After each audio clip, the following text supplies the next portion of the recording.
We can see. I don't have a for today. There's not like a super strict schedule or anything like that. I was just gonna ramble about things. We could do Q&A and stuff. But if we want to hop on and play at the end or something, I'm down.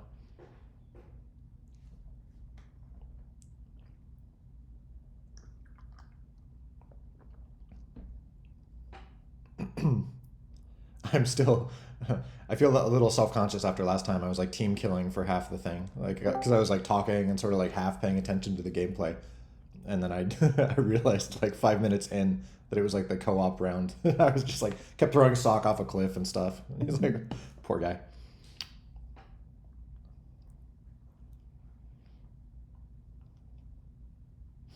So yeah, so the point is, if I'm ever playing with any of you while talking on here, I apologize for me being probably terrible.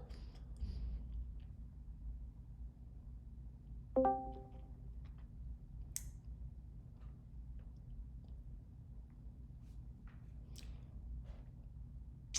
right, here I'm still so scared of links. Like, is this search for finding games or maps similar to? Oh, okay, yeah, something like that would be handy. Um, yeah, I could keep that in mind, or oh, how do I get back? Like a search feature for finding maps and things. That could be cool. That could also be something like if someone's feeling especially ambitious, you might be able to help help with that. It's one of those things where I've got so much stuff going on right now, like working towards 1.8, like features, little like quality of life features like that. It might be hard for me to slot them in, um, but I'd be happy to accept pull requests if other people want to, or give feedback on layouts and things like that. Cool.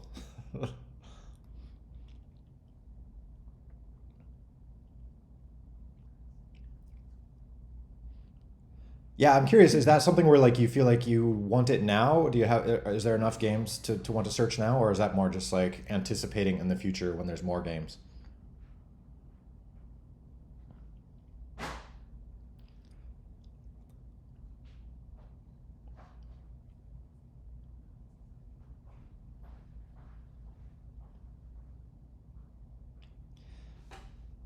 Yeah, I know this is. I mentioned this before. Like replays, having more controls for replays would be good. So I'm gonna for like scene version 2 and like this upcoming stuff I'm working on. I'm trying to keep that in mind for kind of re-engineering replays a little bit to be easier, hopefully, to implement that kind of stuff, or maybe just implement it myself while I'm in there. But yeah, all the like things like rewinding replays and pausing replays and stuff like that, we would need kind of support on the C++ layer. As I said, that's where I'm currently in, like very deep in the C++ layer, ripping things apart right now. So I'm trying to keep that in mind. Um, Basketball would be great. I would love to add that. That's definitely like for me. That's up on my list of I think fun mini games. I mean, there's just several sports ones that would be good. I know people have done stuff like soccer, or football, whatever you want to call it. Um, I did see like we played basketball recently. There was yeah, like basketball has been done. It'd be cool to like make an official one, or in my mind, like I have this weird idea for like Happy Thoughts mode where it's like a side view, kind of like a 2D version with low gravity or something like that, like doing basketball that way. Just something kind of like experimenting a bit, or doing something a little bit less standard. So that's one idea.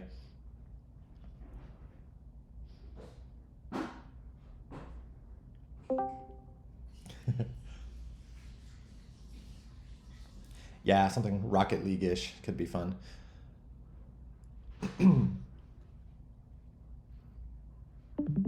Yeah, that's the one I'm probably thinking of. The yeah, JRMP's basketball.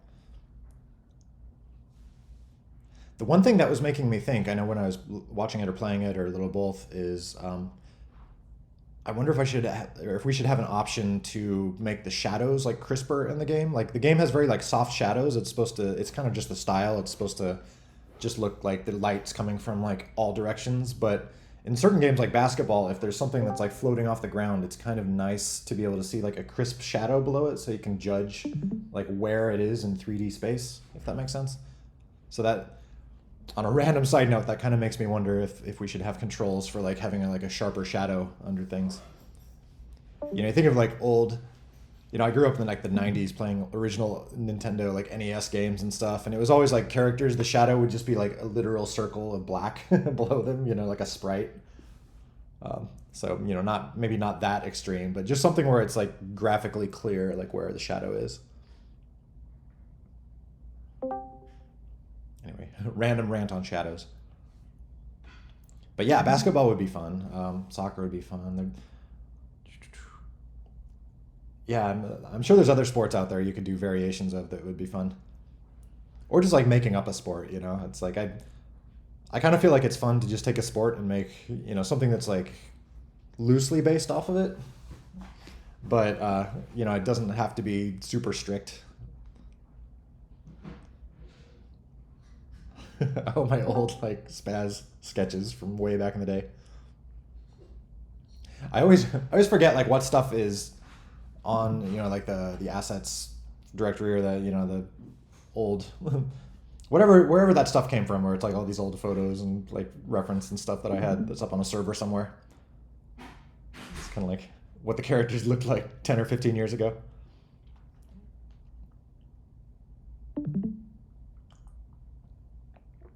But that'd be interesting. That'd be fun, like a you know, I mentioned it'd be fun to start doing kind of different spins on the characters or like slightly different modded variations, with slightly different color schemes or something. So it could be cool to have like an OG spaz with like original like non googly eyes look, where it's like everything's clay. Oh yeah, something I was sketching around with some sort of like night variation of spaz. I wonder if I still have those sketches. I have a sketchbook here. Maybe it's, I don't know if it's in this, or maybe this isn't old enough.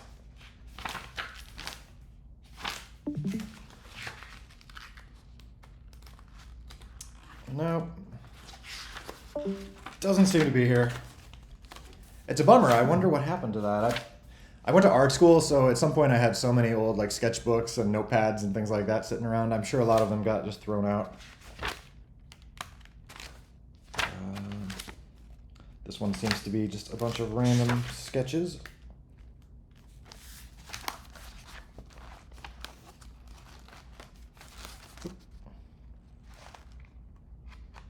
There's some stuff when I was working on like the zombie gunship stuff with my friends. I have a few like zombie gunship-y idea sketches.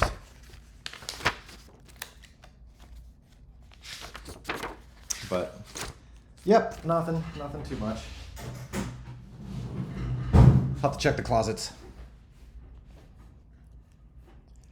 Oh, there wasn't too much to see. It was most of that was just like technical garble. Where did he go?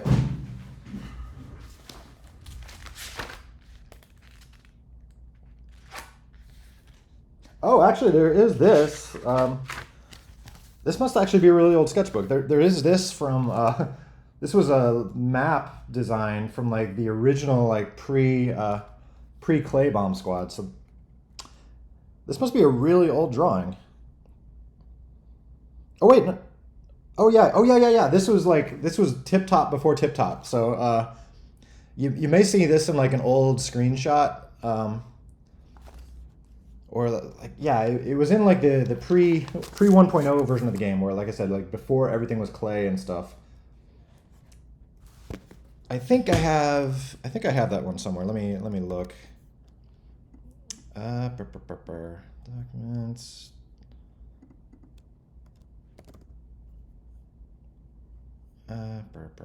Okay. I have all this like old stuff I dumped in here. Where did I put that stuff?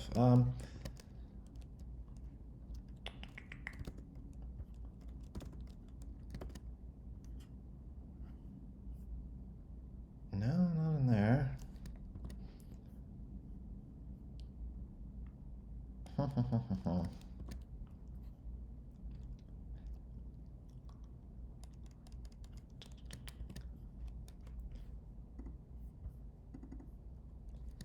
Wasn't in there. Okay. All right. Well, I'll take that offline. I need to find those though, and show you guys some of like the old, super old Bomb Squad movies. Because yeah, I think there's one that has that level, but so that's kind of neat to see.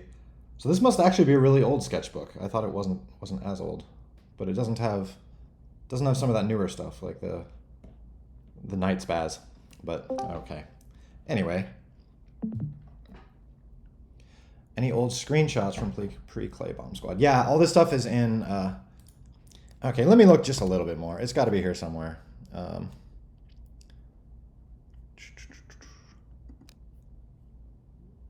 So it wasn't Documents Movies, right? Or could have sworn it was in there.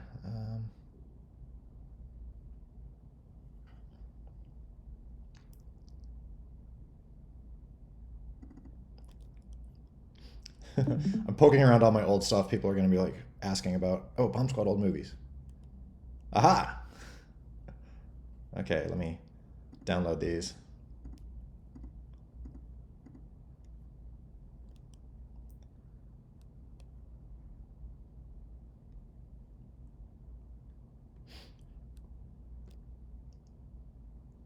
Okay, so yeah, this is some stuff from. Hopefully, I won't get like sued by famous actors if they show up in here. But this is stuff from like super early Bomb Squad. So this was like 0.4 or something like that. Back when it was still very much just like Bomberman looking. So you can see like that's actually the same UI system as just like before it was like skinned to have like clay look and stuff like that. But it's definitely I don't know what font that was. I don't remember. But yeah, goofy looking cursor, different. You can see like some of the original UIs are in here in like very uh, like primitive old form. The credit screen actually probably still is kind of the same. Old school scroll bars with buttons on them. Okay. So here, I believe, and so the interesting thing with this old one is the physics were quite different because all the characters were basically, in the current one it's like full ragdolls, and this old one it's almost kind of cute in a way, but it's basically the characters were just like two spheres, and then their arms and legs were just like animated, so they're just kind of like goofy looking. So I believe you can see that sound is still the same.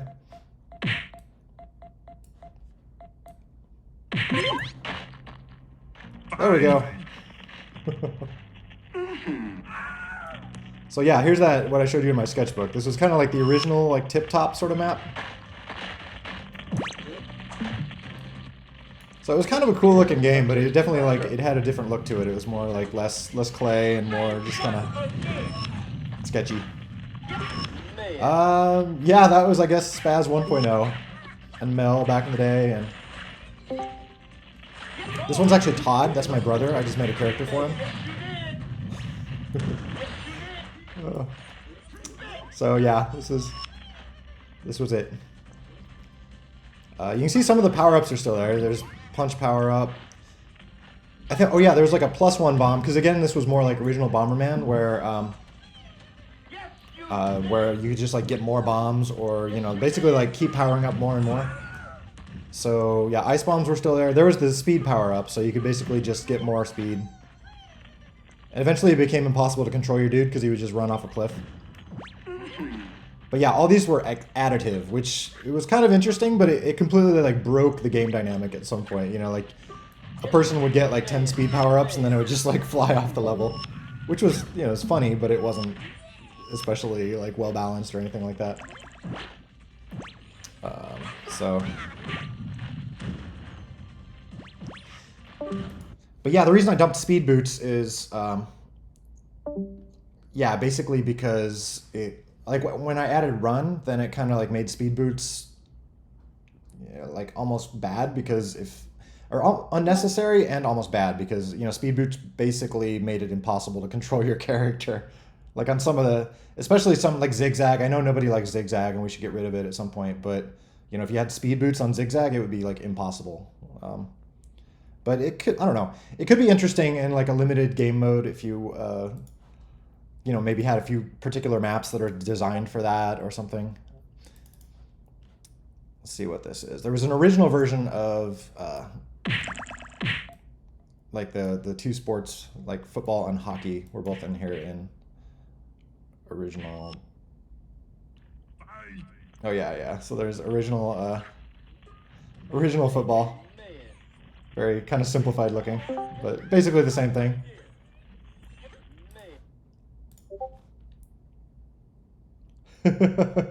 Yeah, the maps did look bad.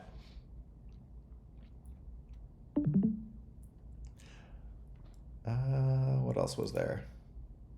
But again, this was like back in the day where it was literally the game was just to like play with my friends and stuff. So it's like I didn't spend a ton of time on the maps. What is this one? Oh yeah, this was like the original map I made, which was way too big. Yeah, like you could go up these ramps and go around the edges. Like that was one thing I discovered really early is like don't make big maps because it's like if two people went to the opposite corners, like the camera would zoom out so much to where it's just completely unplayable. And there was all these little like cool overhangs and stuff that didn't really serve any purpose. So it was kind of it was a fun little experiment in learning, like what makes an interesting map. I thought like, oh, I'll make this little place where people can hang out here and throw bombs, but like no one ever did that.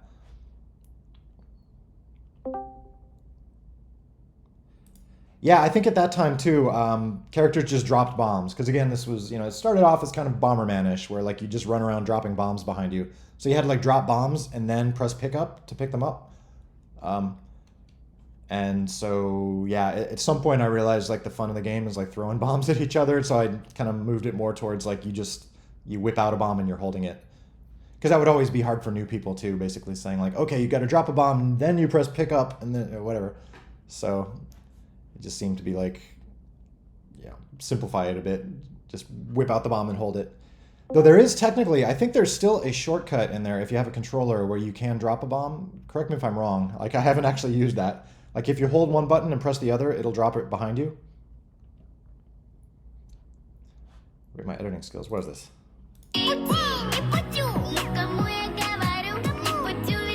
What? That's not. I was fearing a Rickroll, but that might be like worse. That's pretty amazing. Um, but yeah, kind of convoluted. So all this old stuff is. Yeah, I think that's mostly it. Oh, there's another huge map here. This was Keep Away. Yeah, it's just like it's kind of like a big open blah map. There's some like holes and things, but again, this was kind of like a good way to learn like what maps would be interesting. So like after this, then I made maps more, just like smaller, more focused, and more simple and stuff like that. So I found those to be kind of more interesting.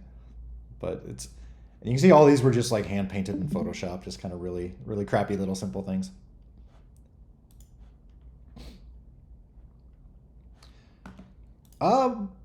Possibly, yeah. I mean, I still have the source code somewhere, so I could probably get it compiling.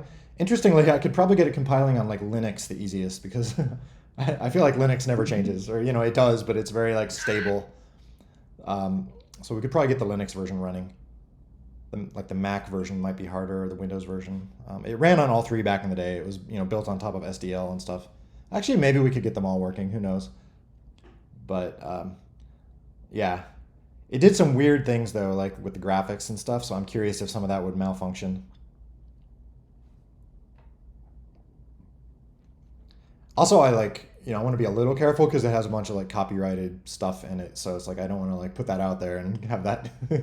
Not that I would get in trouble for it probably, but just don't want to risk too much. That was like one of the big challenges or the big time investments actually for when I decided to clean up the game and actually release it was to strip out all of the the celebrity voices and things. But yeah, I'd need. I think all that stuff uses like SDL 1.2, which is still around. I think there's a lot of old games that still require that. I think you can maybe even just still install it with apt or whatever. It might still be like maintained. Or if not, maybe there's a wrapper for like SDL2 that lets you run that stuff. But yeah, it was still like older API versions.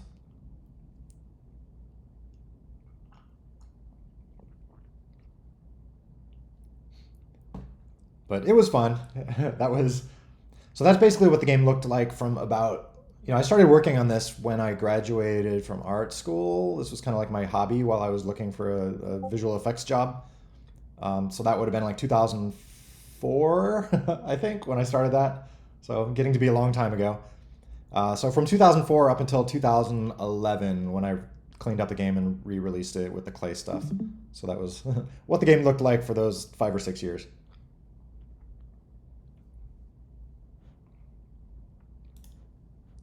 So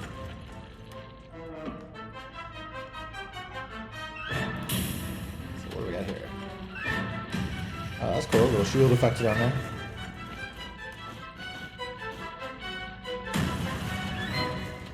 Yeah, this is kind of, it's cool, like having stuff fly around. This kind of goes back to what I was mentioning with, like the idea of, what is this? Go away.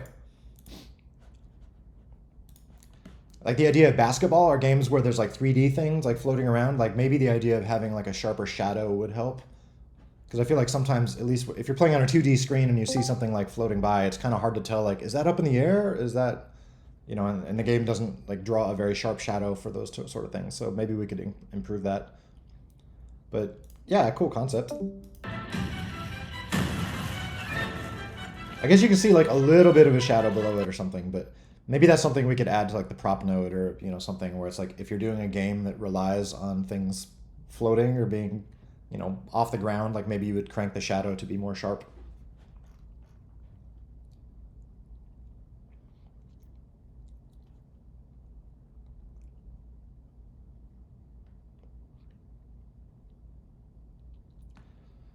But it could be like that. That makes me think like games that are more based on power ups could be interesting. Like a mini game where, going back to the stuff I showed, like the old things where like you'd get speed power ups and it just kept giving you more and more power. Like that could be like a fun mini game dynamic. Like maybe, like what if there's a mini game where it's like nothing but like punch power ups that just make your punches stronger, and so everyone's just running around getting punch power ups, and then it just turns into like some. Maybe they don't even like kill you. It just like knock. It's almost like Smash Brothers, where it would just like send you flying, and so it's more just like who can punch the other people off the map first or something, and everyone's constantly getting more powerful punches. So could be fun ideas.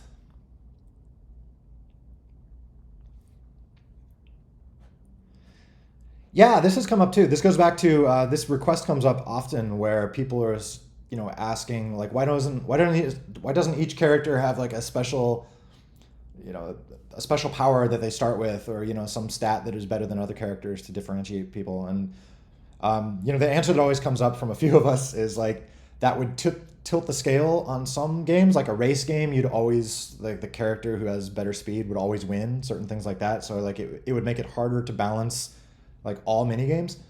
But I think that sort of thing could be fun, like on a particular mini game. The idea of if you made some sort of little like particular game where the rules are very clear, like you can pick these characters and they each have a special power to start with or something. Like that could be fun, almost like an RPG or something, like a little mini role playing game.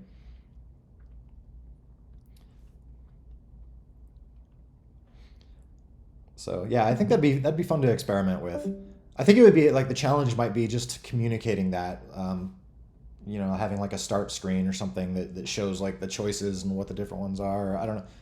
It's tricky like how you do that because like nobody reads through complicated instructions. So it's like how would you find a simple way to kind of communicate that with people? Or maybe it's just like if they play it enough, they get a sense of it. I'd always see that with, I mentioned that a lot of my inspiration for the game was like Warcraft 3 mini games back in the day, just playing little like Dota, stuff like that, like little mini games that came out of Warcraft 3. And that seemed to be the case with a lot of those, where a lot of times you just have to play it like 10 times and you'd start to get the rules. Like, oh, this guy has this cool feature where, his takes 20% less damage from ice attacks, or, like super like weird little things that it just takes a while to pick up on. Suggest an approach. Feel free. Always suggestions are always welcome.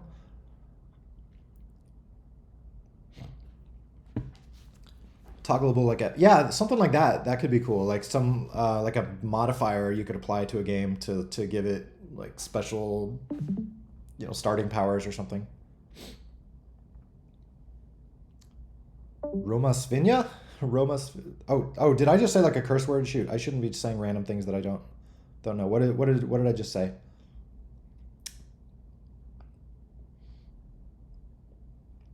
Ooh, what is this?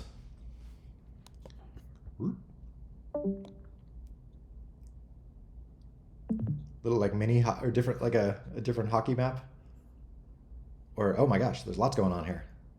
Oh, do you like pick? Is this like a selection screen?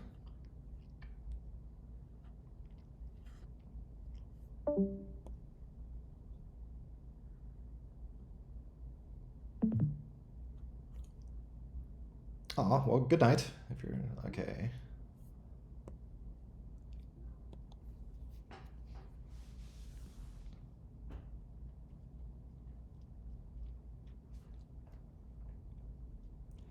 But yeah, that'd be fun to see. Just like different like RPG-ish things. It makes me wonder like if there's building blocks that we could make or that I could make or any of us could make, just to kind of include like actors or things like that would make it easier to kind of build stuff like that.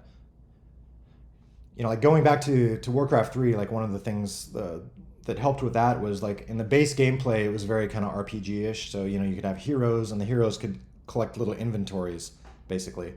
Or the heroes couldn't, but like you in general could. And so like that inventory system got used a lot or got recycled a lot for mini games.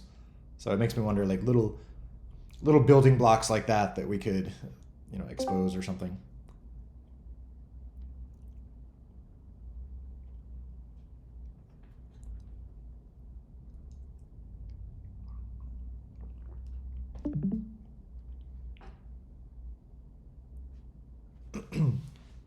In-world text actually turn towards camera's position.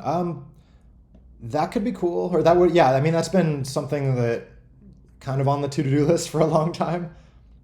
It wouldn't be too hard to do. Again, if someone feels ambitious, I could point you in the right direction. We could make that like an attribute or something on like the text node, be like face the camera. Um, I mean, that goes along with a few things that we could add. For one, like we could make character controls based on the camera direction, so like if the camera is turned real far left, like your analog controls would actually kind of respect that.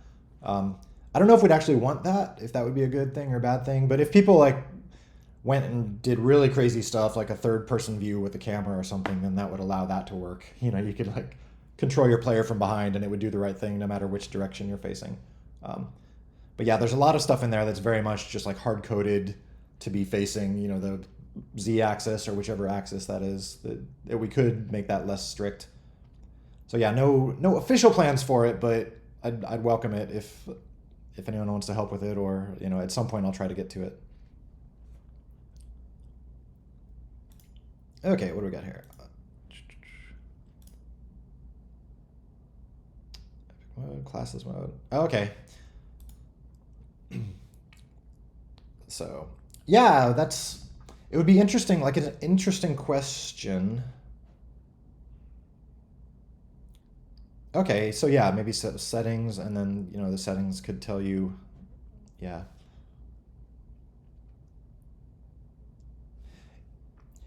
In a way though, like I wonder, like I mean, it's cool like showing stuff here, but that really only helps the server, or the person like hosting the game. Makes me wonder, like what would just be a good UX like in the game, just so like people joining the game, if they're able to, as they're picking characters, like how do you show like what their power is? It's almost like we could modify like the default character chooser or something to where as you're cycling through characters, maybe it would like show a little snippet below, like Mel has extra charisma or whatever. Uh, like maybe that could just be like I was saying before, like building in adding features that would, or adding building blocks that people could use. So if you wanted to make an RPG, like maybe you could hijack the character chooser and like add your own extra text there, so people could see that like the characters they're choosing have like makes a difference. Or maybe override the characters that they have available, so it's like maybe you have like four particular characters that you can play in that mode, like a wizard, barbarian, whatever. Because because obviously too, you'd have to think about like if people are modding other characters, and like if other characters are coming in later, like what skills would they have, you know? So like maybe for those kind of games, you'd want to like limit it to 4 specific characters or something. Yeah, all characters are. I mean, they're not actually technically 100% the same. Like if you look at the, I still need to get that mode in there where you can actually look at like the physics objects in there, like the little rigid bodies and stuff. There's slight differences there to where like their arms, like Kronk's arms, are a little bit wider or certain things like that. But it's like I don't think any of that should have any real measurable impact on gameplay. Or like technically, like Zoe has rigid bodies for her hair, so it's like technically it's a different thing getting simulated, but it's like they shouldn't really change the physics. I don't think. Um, I am not 100% sure because it is like a physics simulation, and so technically it's changing it a very slight amount, but they're very light bodies and they don't really affect things. Um, so nothing is intentionally different about the characters. So there's things that are tiny bit different in the physics, but it shouldn't change their performance. I hope that answers your question. At some point, like the ideal thing to do would be to make things like Zoe's hair to have that be actually not part of like the game simulation. Like that should be part of like a like if you dive into the game code, there's actually 2 simulations running. There's the one that's the actual like game objects, like the rigid bodies that make up like your characters and your head and the torso and your arms. And then there's it's called background dynamics, which is just it's a completely separate simulation for like rigid bodies and particles and things like that. And that does not affect gameplay at all. That is simply like when your bombs blow up and you see like sparks and things bouncing around, stuff like that. Like that is all happening in the background simulation.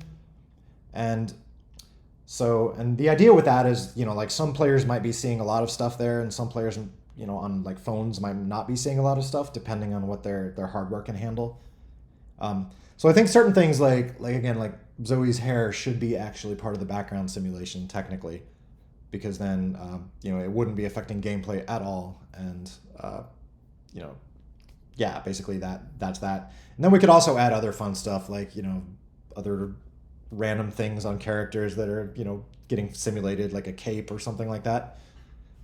Because you don't want, or at least I don't want stuff like that, like a cape or a hair or something like that. Shouldn't be changing gameplay. Like that wouldn't be good, unless it's doing so in like a really specific way that we wanted. But in general, I don't think little things like that should affect gameplay.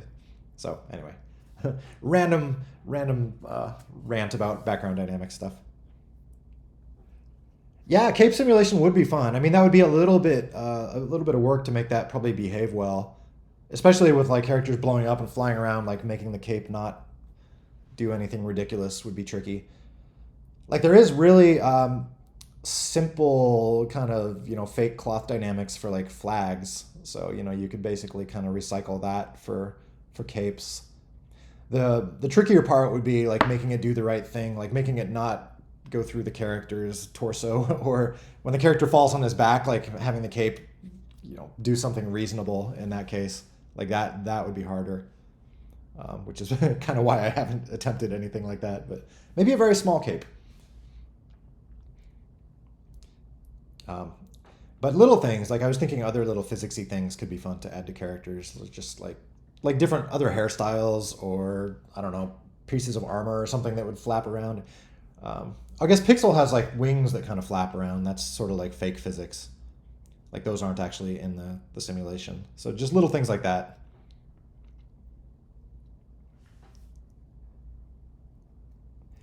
Yeah, Zoe's hair isn't too bad, but it's not really that big. I mean, it's basically like two capsules connected to each other, and so there's not a whole lot that can go wrong.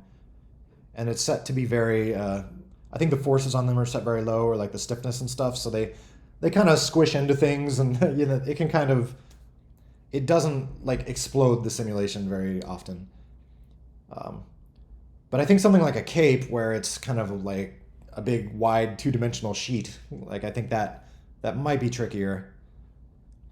I feel like you could either get it stable, like it would be either stable but ugly, or pretty but unstable, or pretty and expensive. It's like you have to kind of pick two of those three or something like that.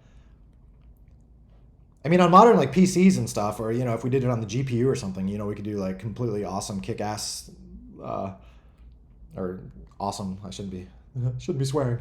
Could do like awesome cloth sim stuff these days, but the problem with that is then that's not going to work on like a low end phone. So cool, nice spaz drawing. Definitely looks more like the modern one with the. Yeah, at some point, yeah, I think the early spazzes I modeled his eyes out of clay, but then yeah, at some point I just got a bag of googly eyes, which everyone needs a bag of googly eyes. So at some point, all the characters started just using googly eyes for their eyes. And then I tried to make them look a little googly eye-ish in the game. It's not exact, but that's kind of what I was aiming for. Yeah, you can see like old spaz, like it's photoshopped up a little here, but it was clay for the eyes.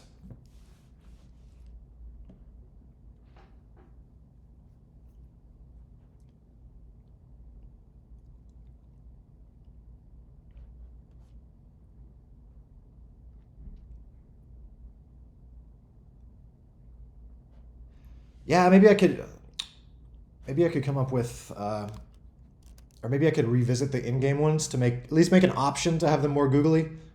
Because yeah, they do look a little bit more like real eyes, I guess. They almost more like Pixar eyes.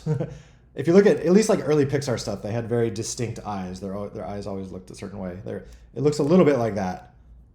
Maybe maybe it's because I had been working at Pixar. But yeah, like I kind of like this very like googly eyed look where it's just clearly like these little plastic poink stick on eyes. It'd be fun to make a character that looked very googly eyed. Or stuff like this. These eyes are fun. Just little like button eyes like that. We should have different eye options for different characters. Oh, I don't really have a favorite character, I don't think. I mean, it's not Grumbledorf here. I mean, I just picked him because I don't know why I picked him for my avatar here. But yeah, I love them all. They're all my children. um, yeah, no, I mean, there's certain things I like about certain ones and whatever. I definitely want to like revisit them, make more, or redo old ones, make them better. I don't know. I feel like I think I'm trying to like think forward more than think back about like stuff like that.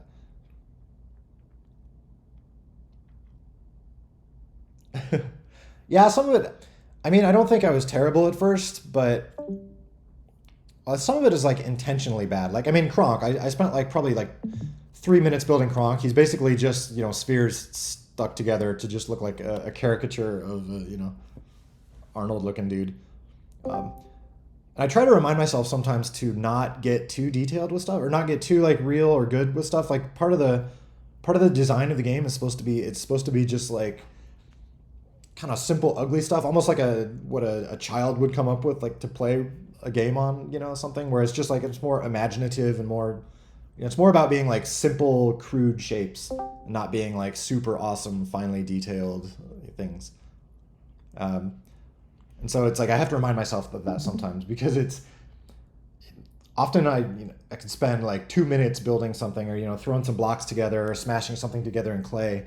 Like that part takes 2 minutes, and then converting it into the 3D model and getting it into the game and like polishing it and making it look good. Like that part takes like 3 days. So it's it's very tempting to want to spend more than 2 minutes at the beginning to make something that's like super polished and neat and clean and all that. But it's like I feel like I want to remind myself that part of the idea of the game is that it should look crude. It should look like, like simple building blocks and simple clay things that have kind of been thrown together carelessly, even though it takes a lot of effort. That's kind of like the idea.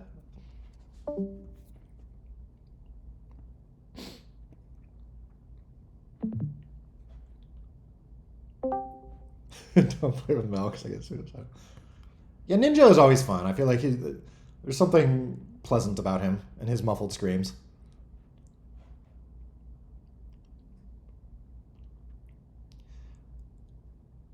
Hello. So back in the day, I was showing you the old version of the game where like the character animations were basically animated. I felt bad. My roommate Raf, who he's an animator at Pixar still, um, he did some of those animations for me, and then at some point I changed all the animation in the game to be physics based and stuff. So I felt bad that I ripped out all his work. Um, but he had some fun animations in there. Like the Mel animation was like very floaty. Like Mel looked like he was drunk or something when he was running. So I hated playing as Mel because like I couldn't, even though it was just an animation, like I couldn't tell like where he was going or something because it just looked like he was like staggering around. So it was kind of funny.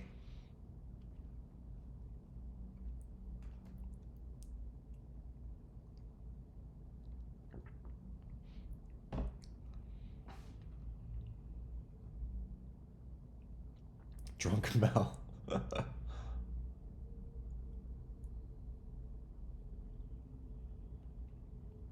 Ooh, uh-oh. Double Eric. This must be a good question. Let's zoom in for this question.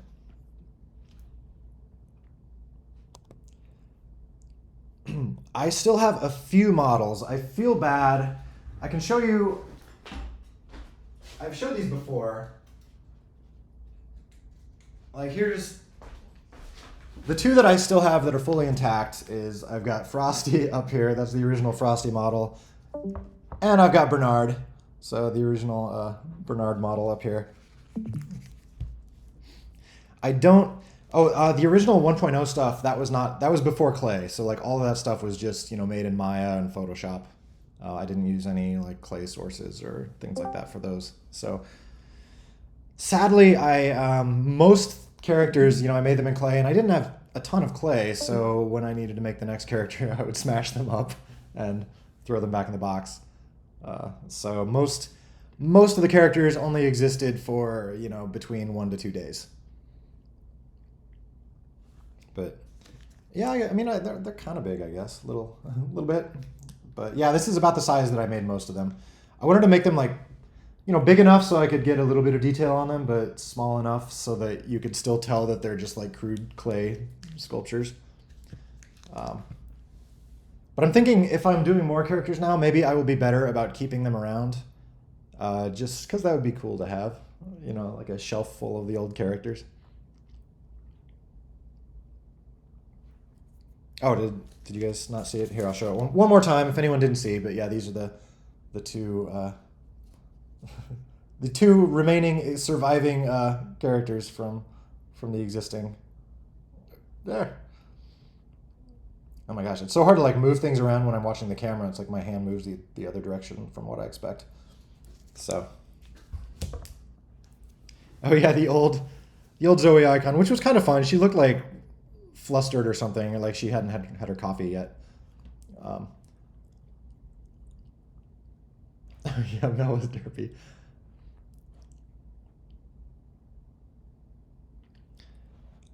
If there can be high definition, that is one. I definitely want to do that. Um, Probably as part of 1.8. Like 1.8 is going to be all about like assets, being able to like download assets and like add asset packs and stuff like that. So we can add new characters without requiring everyone to upgrade and stuff like that.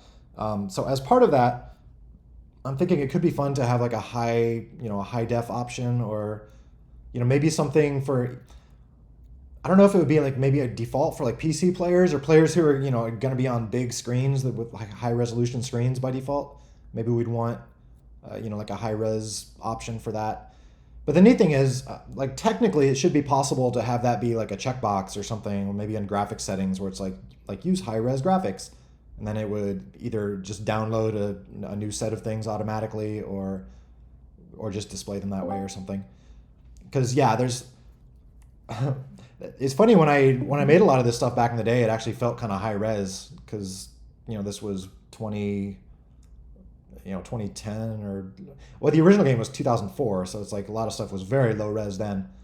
Um, but yeah, like it felt like I was aiming for like 720p or something like that, which felt decently high high res back in the day.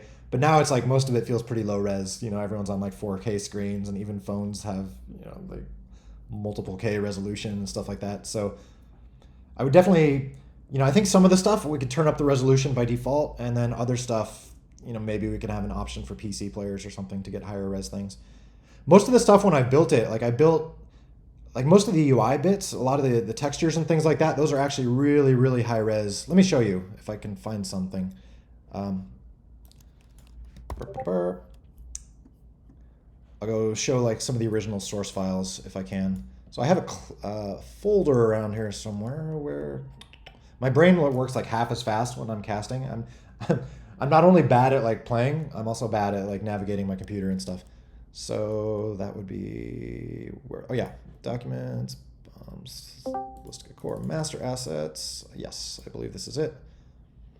Textures. Okay, so yeah, here's the big, I think I uploaded some, yeah, maybe some of these are on a server somewhere, so maybe you have all seen some of this stuff. Let's see if I can find one that would be interesting to show.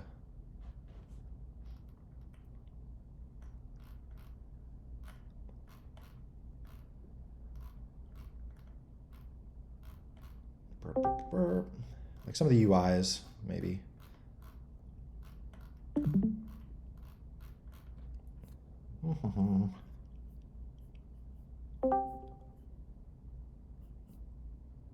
Well, even one like one of these little icons. Maybe I'll show that. Where did it go?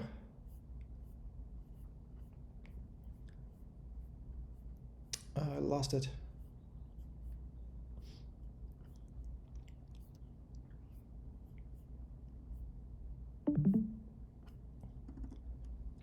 Now let's just show something like this. Illustrator? Why is it opening Illustrator? Ew. I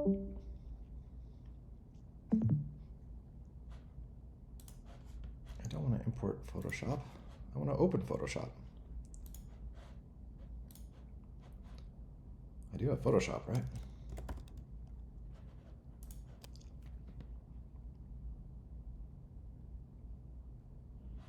We're talking about ears hurting. Okay, I'm not pressing play on this one then.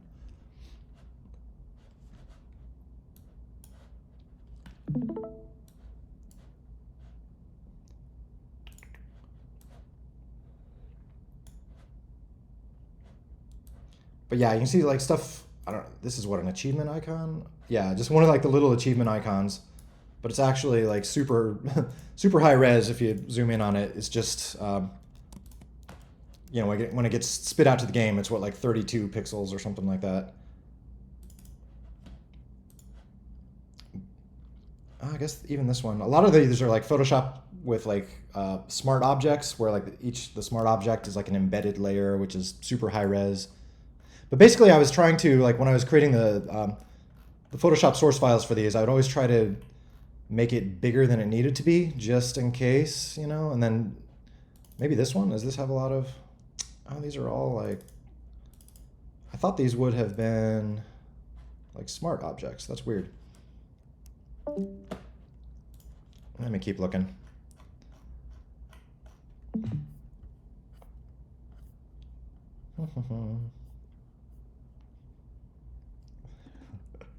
Okay, let's show these. These are definitely smart objects.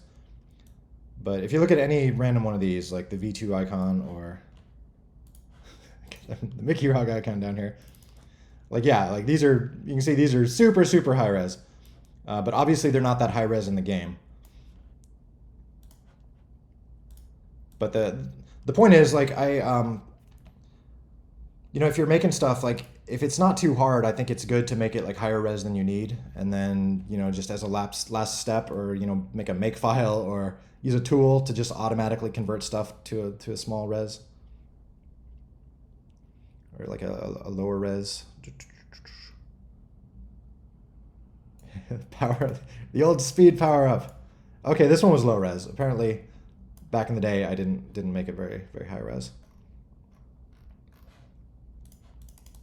That was such a simple thing. You can tell when I was making a lot of these, it was really just because I was playing this with my friends, and so it was just like, I'll do this real quick. Yeah, poor speed boots. Well, see, if I were gonna update them and actually include them in the game, I would at least give it like a high res take a pass and make it a little higher res.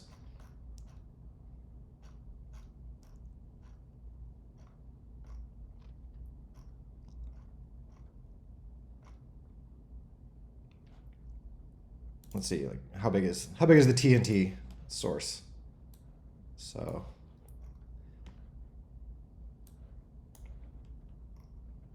yeah, you can see there's a bunch going on here with random Photoshop layers and like building stuff up.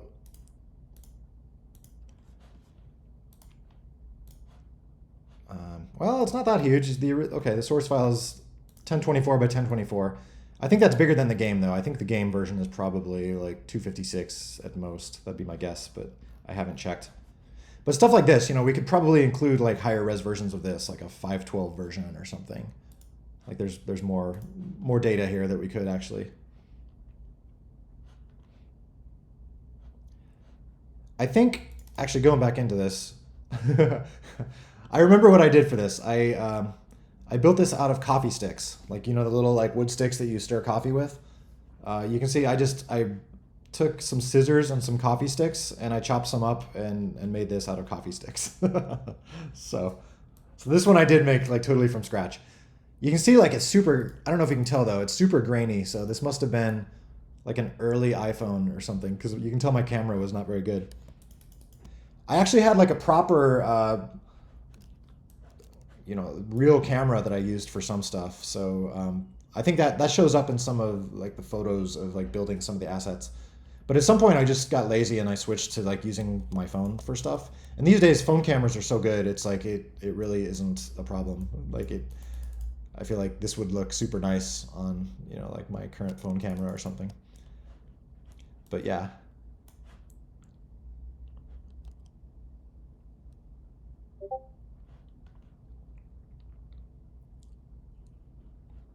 So yeah, this comes up a lot. The voice chat. My current position on that, I've probably, some of you are probably tired of hearing this, but it's like there's kind of a technical challenges there because if I did voice chat, I would love for it to be cross-platform on like everywhere the game supports, and I don't know of any like either open source or like free to use voice chat that I could use everywhere. It sounds like everything is kind of proprietary and only works on certain platforms, or it just seems like something where I don't know if that would be worth the effort to try to get that working. And then also, the toxic things people talk about too. So maybe that'll change, but at the moment it doesn't seem like a good, time investment for me.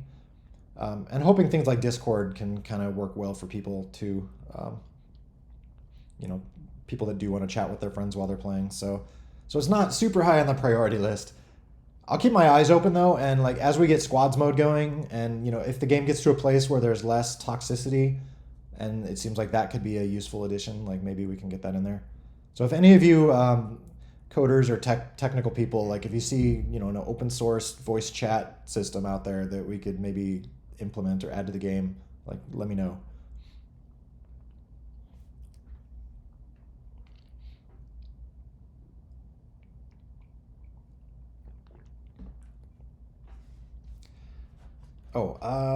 After full upgrading to V2, will BSUUID be removed? Yeah, that's the plan, basically. I mean, it's in there right now for like legacy purposes, but yeah, there's the whole like having a BSUUID file that was actually not really even intended. Or I guess there's two concepts. Like BSUUID is basically a unique ID for your device or your account or whatever, however you want to think of it. The original idea was to like use like a UUID, like some unique ID that each device would have, and so it could guarantee that everyone's device would get a unique account. But on I think PC, I didn't like wind up wiring that up fully. I didn't find a way to like ask Windows for a unique identifier for that particular PC. So I wound up just having it like write a file and write like a random number into that file and then just use that. But that wound up being like a terrible design mistake because, well, for one, it was a test build. I didn't expect it to get widely used, but people did start widely using it. And then I couldn't change it because, if I stopped using that file for the UUID, then like people would lose their accounts. So the downside is the PC version wound up basically using this UUID file to identify someone's account, but that means that someone could just like steal that file or edit it and like take over someone else's account if you know their UUID. So see, it's like it's kind of a bad design that kind of got in there by accident. So yeah, the V2 account stuff does not do that. It's should be. I'm not going to say it's 100% secure, but it should be a lot better than that. Hello. Someone just said hello.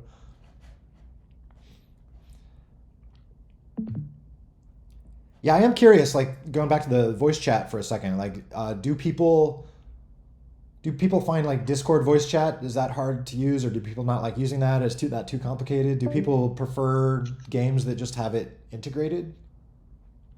Because I kind of feel the opposite. Like when I have played games with friends, and I'm probably not the average gamer, but I feel like I use Discord chat if anything. I like stay away from just standard in-game chat. To me, that seems like scary and toxic. I don't want to touch it.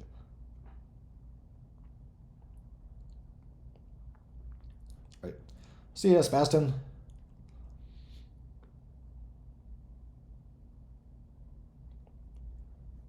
Oh yeah, yeah. If it was in there, I would want to. I guess that's the tricky thing too. Like personally, I would want it to be like off by default and like turn it on if you want it.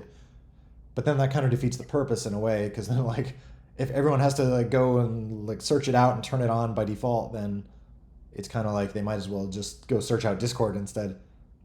So yeah, I don't know.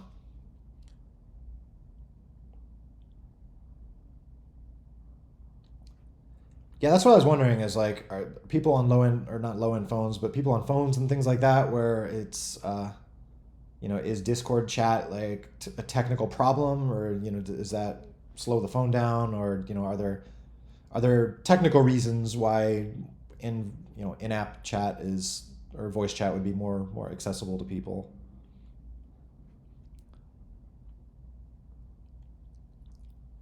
What would be the most complete version of Bomb Squad in terms of number? What do you mean by complete? I mean there's a there's some quote I always love that says like artwork is never completed, it's only abandoned. I feel like that's true, and I don't plan on abandoning Bomb Squad at all. But the point being, I don't know if I will ever consider Bomb Squad complete as long as I'm working on it.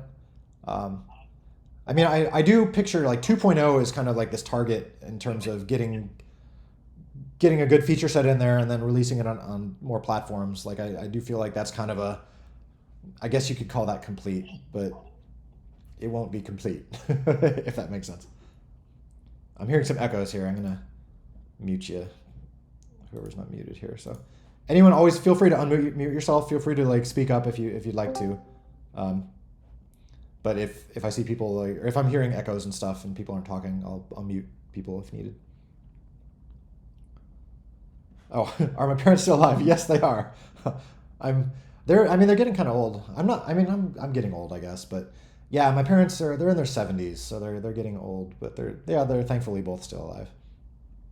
I no longer have any grandparents though, sadly. My last grandparent died 2 3 years ago. She passed away.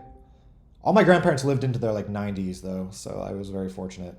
Or 3 out of 4 of them lived into their 90s. Um, so hopefully I have good genes, and hopefully I'll still be working on Bomb Squad in my 90s. Hopefully, we'll see.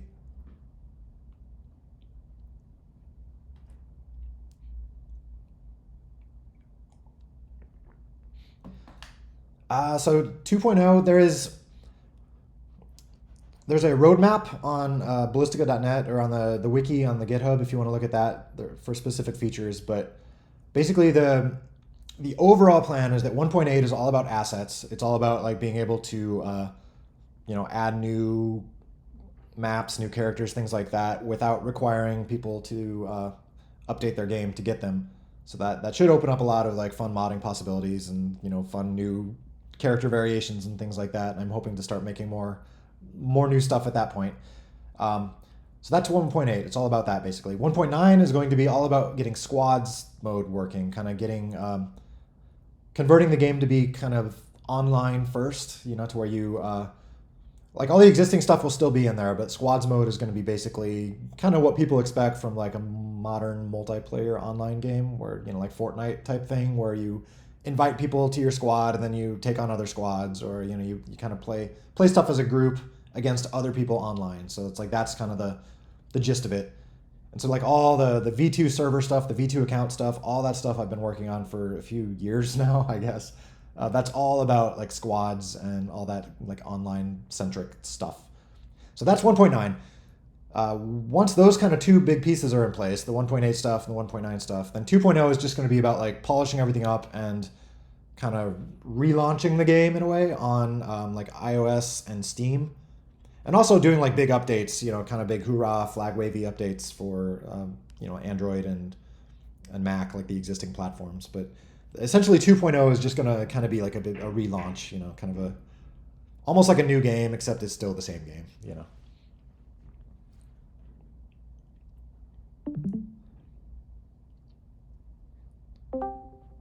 Collab with Discord. Maybe I mean, as things get closer, like maybe I can reach out to them like around the 2.0 launch or something. In a way, it's kind of funny. I something you hear sometimes from like startups is like the word stealth mode. Like, oh, we're in stealth mode. Where a lot of times if a startup in Silicon Valley is working on some big tech project, they'll just be like in stealth mode where they're just kind of like working on it and they're not really telling people about it or not really trying to like get attention to it. So I'm kind of considering Bomb Squad's been in stealth mode, I guess, for quite a while now.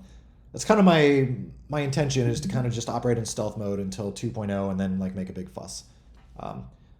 Like one thing I noticed is when I first launched the game on Google Play back in 2013, like it got a lot of attention, from like Google and Amazon reached out to me, and like all these companies, Oculus reached out to me, they wanted a VR version, all this stuff, which was great, like getting all this attention and whatever, and like working with these big companies, Nvidia, like they reached out to me. But the downside was, that took a lot of my time. It almost felt like it prevented me from making progress on the game. It was more just like I was spending my time like promoting the game. And so that's kind of why, in a way, I'm not reaching out too much to like Discord or companies like that, or I haven't even like pinged Google and like my existing kind of people I know, because I'm just trying to kind of keep most of my time dedicated on working on the game and trying to get it to 2.0. It's just kind of part of it's a necessity of like working by myself, which I love working by myself. Aside from all you awesome modders and people contributing, fixes and things like that and feedback, which I totally appreciate. But yeah, I found that being kind of a one man shop working by myself, it's kind of important to keep things quiet, so to speak. Or technically, I could release an iOS version pretty soon.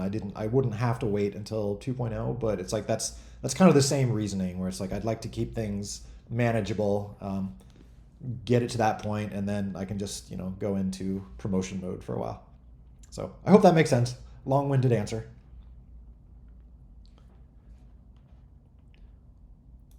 PC player. Let's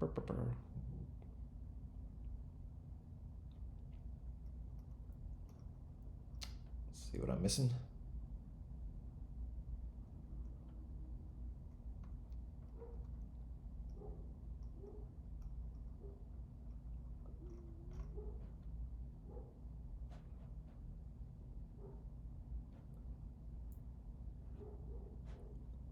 What do you mean by seasons update? I'm curious. And then we gotta no, please, no.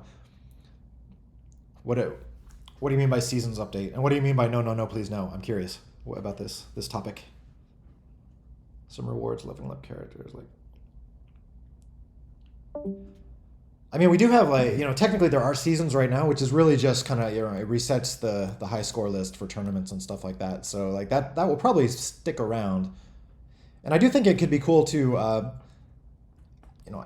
have some more features on seasons. Like if you finish in the top 10, you get a cool icon, or something that shows up on your profile, or make it a little bit more meaningful to like come in in Diamond League or something like that.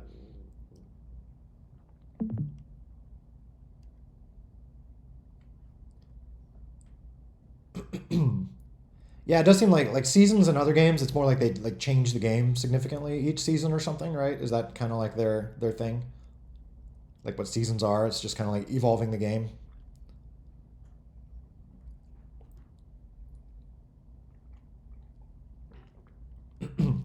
my thought about I've thought about the idea of kind of that sort of thing, and part of me thinks like if we can get to the game to get the game to a place where maybe people are playing in squads mode online, and maybe it's more maybe there's some starts to be like some user contributed mini games and things like that. Like maybe those could be part of the rotation. So maybe seasons could just change things, like the standard rotation could change once per season or something. Like if people are writing like popular mini games or mods or things like that, like start to maybe incorporate some of those into like the default rotation every season.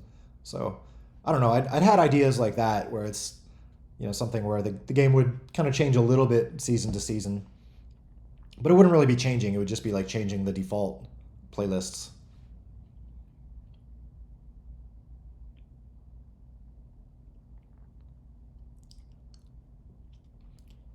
So yeah, I could see seasonal updates being kind of fun. It does seem like games that are designed to be more like operated perpetually, like Fortnite. I don't think they're not going to drop Fortnite and just make Fortnite 2 or something. I don't think. Maybe I'm wrong, but my assumption is Fortnite for them is more just like a this ongoing thing, and so they're changing it as it goes with seasons. Um, and so I mean, Bomb Squad for me is a similar thing. It's like I don't plan on dropping Bomb Squad and switching to something else. So if there's something that can change over time, if seasons is a good way to do that, like that's cool. So maybe that would make sense. And yeah, I mean everyone that's the big thing. Everyone wants new maps and new game modes and stuff like that. So maybe seasons would be a good way to roll those out, or maybe not. Maybe just like rolling them out when I get them done is good. But again, it does get me thinking about like user content. Like so many of you awesome modders have done cool maps and things like that. Like if it gets to the point where we want to start incorporating some modder maps into the rotations, like maybe seasons would be a good time for that or something. Just people could like vote on their favorite maps throughout the season, and then we could just like put some of those in the default rotation for the next season or something.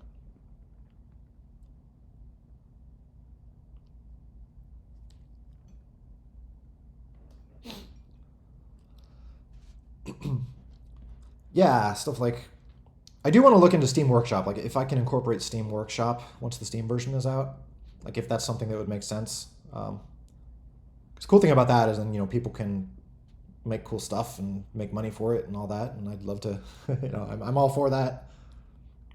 But it also like the thing I want to check on is like, can we take advantage of that for other platforms? Like, can we pull the stuff off of Steam Workshop and have Android players be able to use that stuff? Or is there Steam for Android? I'm trying to remember. Like I'm sure that would be a different thing if there is.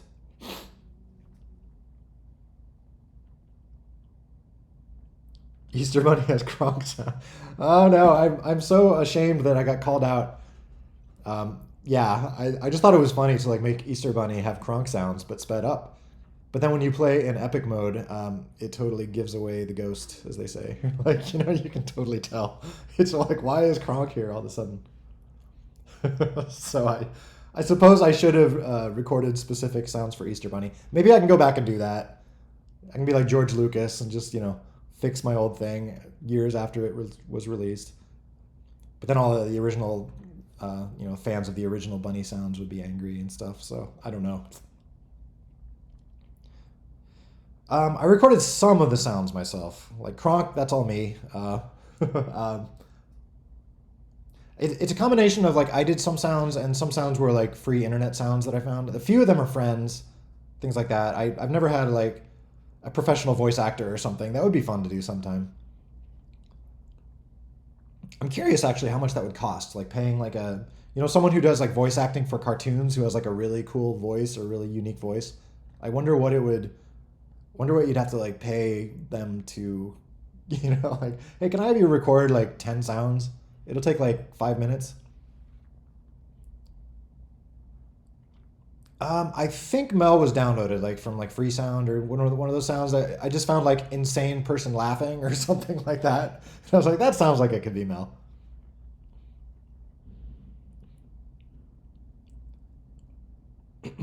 Yeah, I don't know what a rabbit sounds like. I just had to go with Kronk.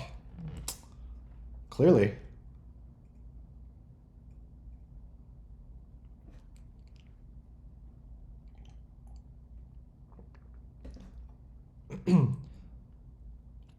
I have actually like this is kind of a traumatizing story, but rabbits do actually like make noises. They can.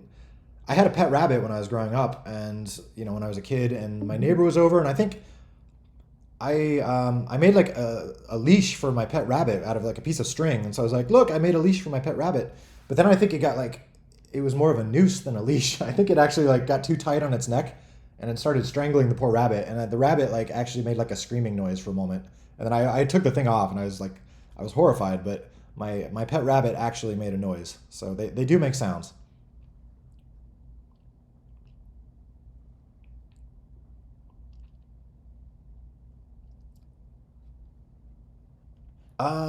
I mean, I will be the only one. I mean, I'm just working for myself, so I'll be doing that by myself. But again, I want the game to be open to other people. So like a big part of the 1.8 asset stuff is that anyone is going to be able to create asset packs in the exact same way that I make them.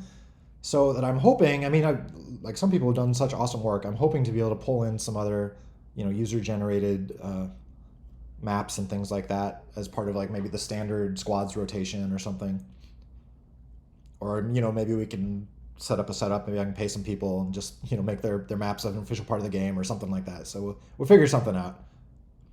Or the Steam Workshop thing. There's different ideas there, but I do want to try to like enforce consistency and stuff. I like if we are pulling in maps that users create, I'd like to kind of make sure they fit well with the original game style and stuff like that, just to kind of have artistic consistency. But I would be all in favor of if people come up with fun map ideas, like, hey, let's throw it on the pile.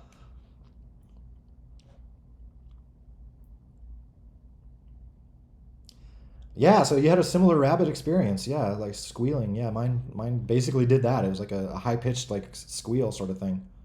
It was terrifying. So I didn't want to do that for the Easter Bunny because I don't want to terrify people. So we went with Kronk instead.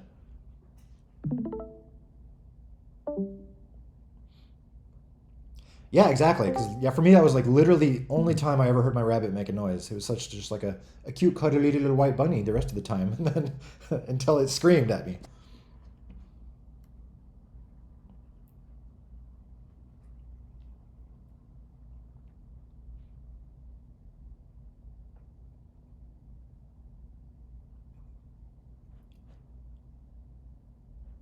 Maybe mouse sounds with it. Yeah, I guess you could do like kind of cartoony with it or something. Well, I think for the penguin, have like squeaky toy sounds, right? So it's like they don't have to necessarily be based in reality or anything.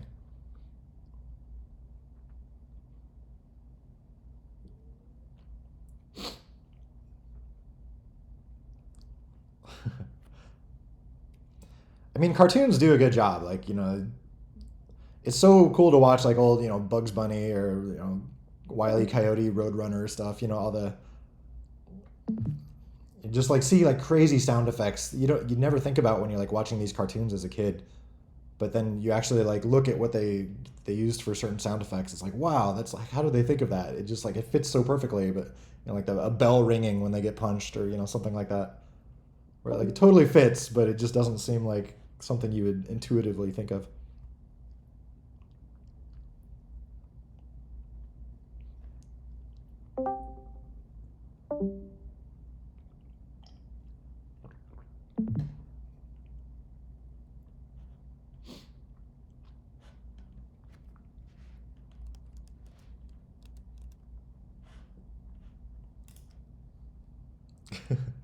Oh, that's cool.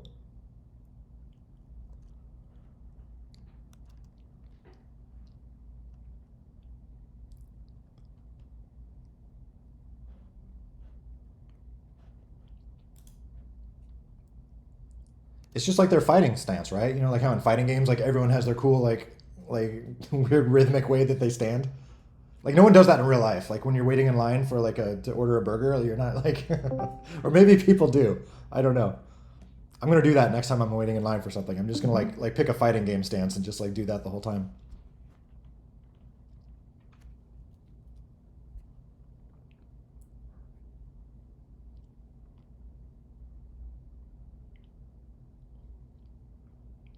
So yeah, cool stuff.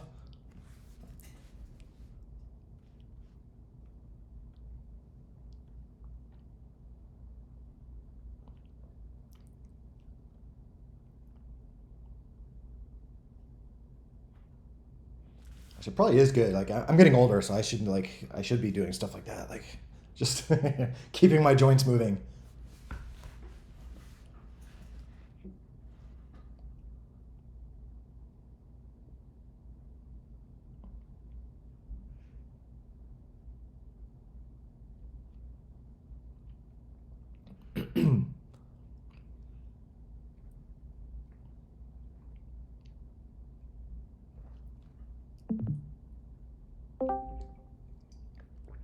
Yeah, I know like you folks are all like super young here. I'm like the old guy. But I have found like being a computer nerd and just like being on a computer all day, every day for, years and years and years, it is very important to like go, jump on a treadmill or go running or, do something somewhat regularly. Otherwise I get so like creaky and sore and stuff like that from just never moving. Well, thank you for joining. It's Rex. Oh my gosh, you're 20. So old. No, 20 is an awesome year. Or 20, yeah, 20 is awesome. Enjoy it. You have, I was mentioning this a few weeks ago. I was like, pro gamers, they say your dexterity peaks at like 22 or something like that. And then like you can't click quite as fast. So you still have 2 years of peak game performance.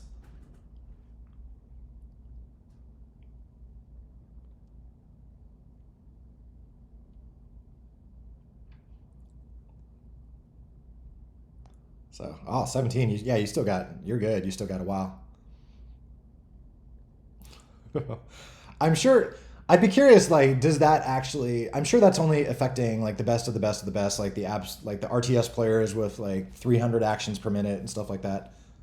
Like maybe by the time you're up to 25, maybe it's down to like 290 actions per minute. I don't know. I'm sure it's not a huge difference, but I'm sure like at the absolute like maximum levels of competition, like maybe that's enough to be noticeable. It's like in sports. I mean, how is it?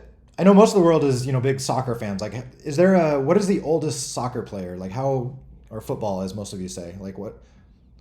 At what age are you like too old to play soccer or football?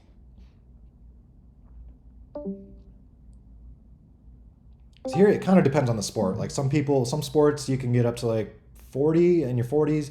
Like Tom Brady was our big football player, American football. He just announced his retirement officially yesterday again, but he's like 40 something. But that's about the max. Some sports or some positions, it's like once you hit like 30, you're done, or like the upper 20s even maybe. But yeah, it seems like in some sports it's like 40 is kind of like the cutoff.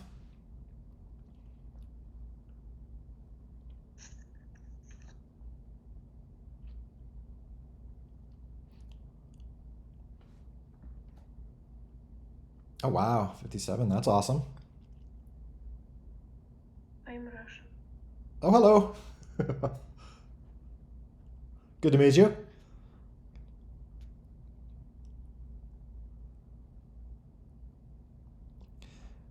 I don't speak English. Oh, that's okay. Well, you speak enough to say that. I'm speak Russian.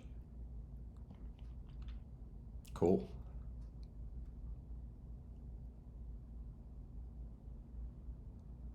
You are Eric. Yes, I am Eric. What's your name? Andre. Angie. Good to meet you. Yeah, again, like anyone who'd like to talk, like please feel free. I don't want to monopolize the microphone situation here. We seem to have like a comfortable amount where it's like if we get I don't know if there were too many people here. Oh, actually, is there a max? Like, do we ever hit? Is there a max people in voice chat here? Like, I should ask. Do you have Steam, bro? Do I have what? One more time. Steam is a shop. Steam. Oh, do I have Steam? Yeah, yeah. Yeah. Oh, I do. I don't. I'm not actually on Steam too much. I do have it. I have a Steam account somewhere or other. Let me see. Or yeah, I think I have it installed here. I'm always, I'm always like a little hesitant to like bring up stuff because then it's like, oh, it's gonna show like my account ID or some sensitive thing. Always have to remember I'm streaming.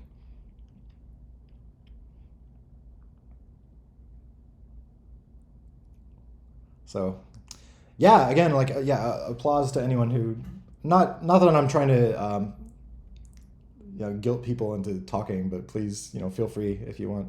So, and yeah, congrats to anyone. I know it can be hard.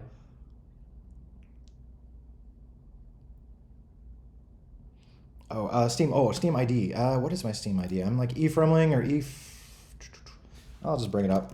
Yeah, Steam ID, Steam ID. please. Okay, yes. Oh, apparently I have a new Steam that has not been run yet. One moment. Oh, Steam is doing things. Code. Come on, Steam.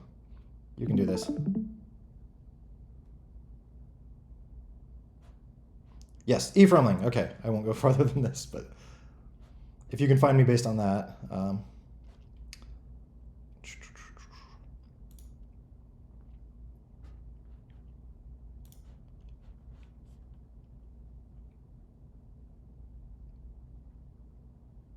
Do you speak Russian? I do not, unfortunately. Um, I speak. I mean, I speak like I took Spanish in high school because that's probably the language in the U.S. Spanish is probably the second most common language because Mexico and South America speak Spanish often. So I took Spanish, and yeah, I don't know much Spanish though. I've forgotten most of that. Um, I should learn. I'm learning a few words in Polish. My girlfriend is Polish, so I'm learning a tiny bit of that. But I should be better. I feel bad. I mostly only speak English. Buenos dias. Donde está el baño? I would say that's the one thing I can always remember is asking where the bathroom is. Dzień dobry.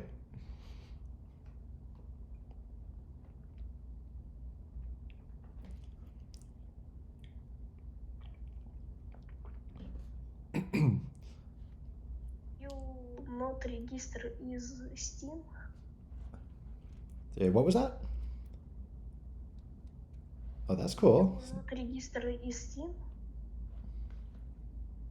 Oh, I am registered on Steam. I should be on there. If you can't find me, I will look up on my info, but I haven't. I don't play on there too often. I'm sure I will soon because I'll be adding, as part of 2.0, I'll be adding Steam support, for Steam accounts. So I will definitely need to spend a lot of time on there testing. Cool. I'm have Steam and I'm have Bomb Pro. Cool, cool. Yeah, I will. I'll also make. I also need to add or make it possible to unlock stuff on Steam. Be able to like buy in-app purchases and stuff like that. So I'll try to get that going. So yes, there I am. Yeah, I have a spaz icon. So if you find me,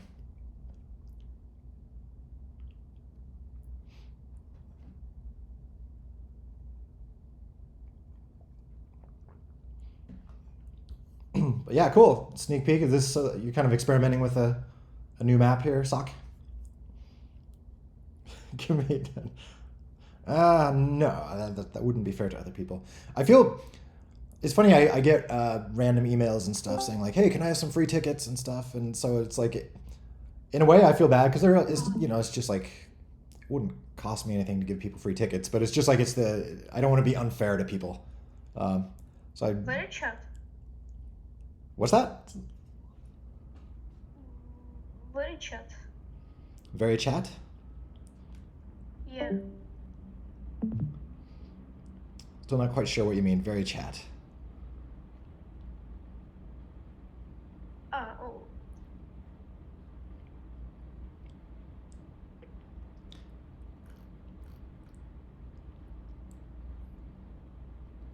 Problem with English. It's okay.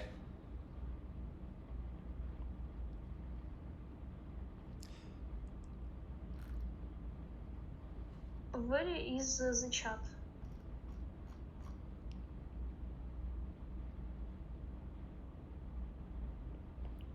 Yeah, still Where not is the not chat?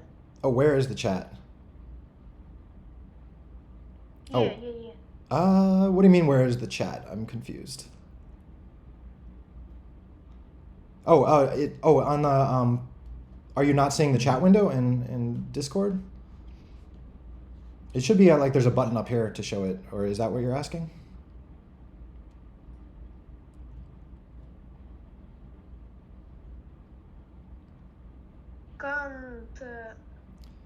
Can't find chat.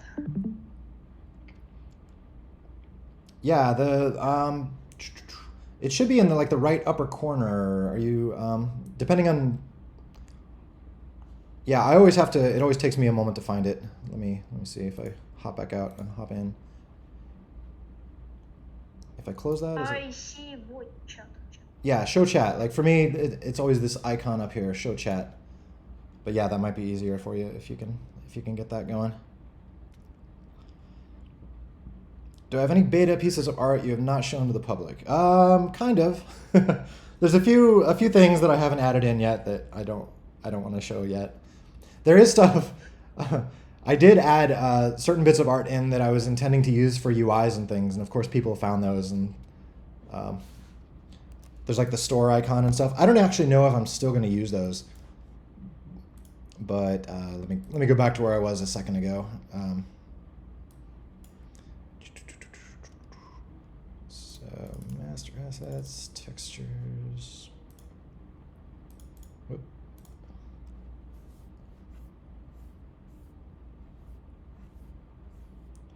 There were certain icons I built for kind of up, UI revisions, maybe like squads mode, or certain things like the chest icon is not actually getting used in the game for anything yet. People notice that they're like, "Why is there a chest icon?" Or there's a few other ones here. I I have been playing this game since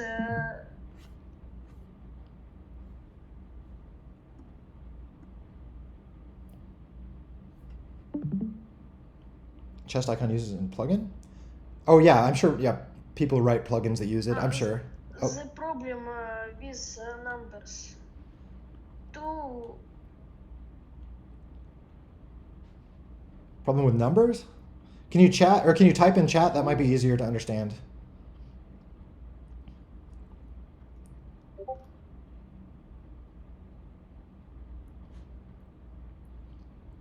Just in game mechanic like buff and nerf power up. This stuff would all be fun to play with. I'm hoping we can experiment with that for like the upcoming like scene version 2. This will get off on a whole different tangent here, but anyway. Oh, and this other icon here, just to finish this up, is I made this cool icon for like inventory, but that's not getting used anywhere yet. So maybe that can be used at some point, like if there's, I don't know. But I'll leave it in there. I'm not going to take any of this stuff out if anyone's using this in like plugins and stuff. Um,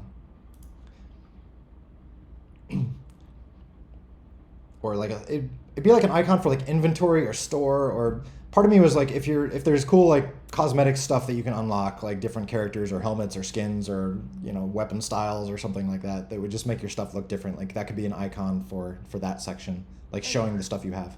Eric, Yes. Eric, Eric, write to communicate with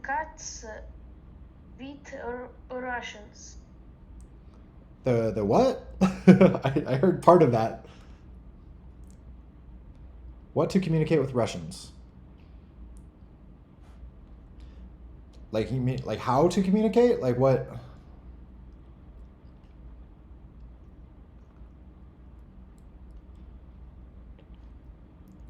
How to communicate? What? Like in here, like a voice chat, or and like I'm so confused. How? Hi, Eric. What?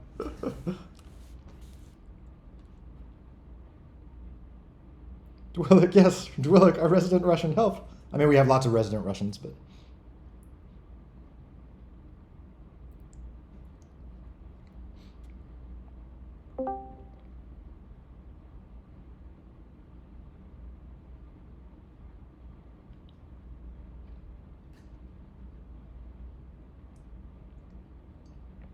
Hi, Eric. Hello. Okay, so I'm not alone.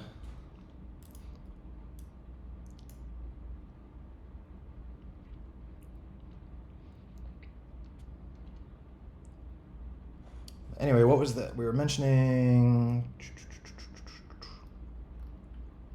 Oh, yeah, game mechanics and stuff. Eric. So, one of the things, just to give a quick update on what I'm working on this week, I'm still working on like the big. It's been a few weeks now, basically Eric. trying to package everything up. Sorry to talking over you, bud, but can you type in chat? Eric. Yes. Add me to the Discord. You're hard to understand. Oh, add me to Discord. Oh. Like Please. add for. Okay. All right. There, you are friended, bud. Will Eric will be your new character added be soon. Yes, soon. 1.8. So, all right, I'm gonna mute you for now, bud. Can you use text chat for now? It's a little hard to communicate, so maybe stick to text chat for the moment. Okay. Anyway.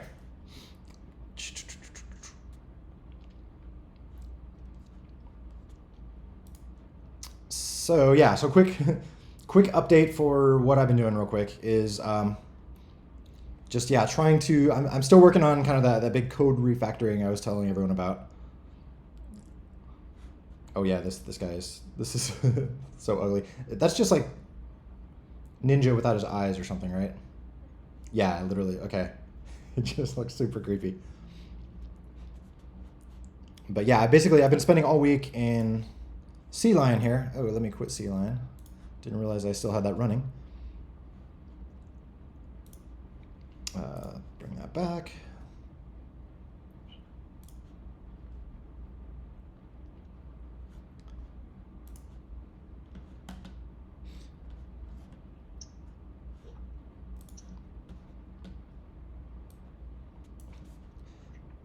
But yeah, I've been doing just a ton of like low-level refactoring in the game, just kind of like cleaning everything up, trying to get all the gameplay stuff kind of split out into its own what's called scene version. So I still haven't committed any of this because it's going to be like a huge giant commit. So if anyone, on a side note, if anyone's planning on doing like pull requests or things, like please hold off until this is in because you'll have to redo like all your pull request work because most things are moving around and there's a lot of shuffling happening. So.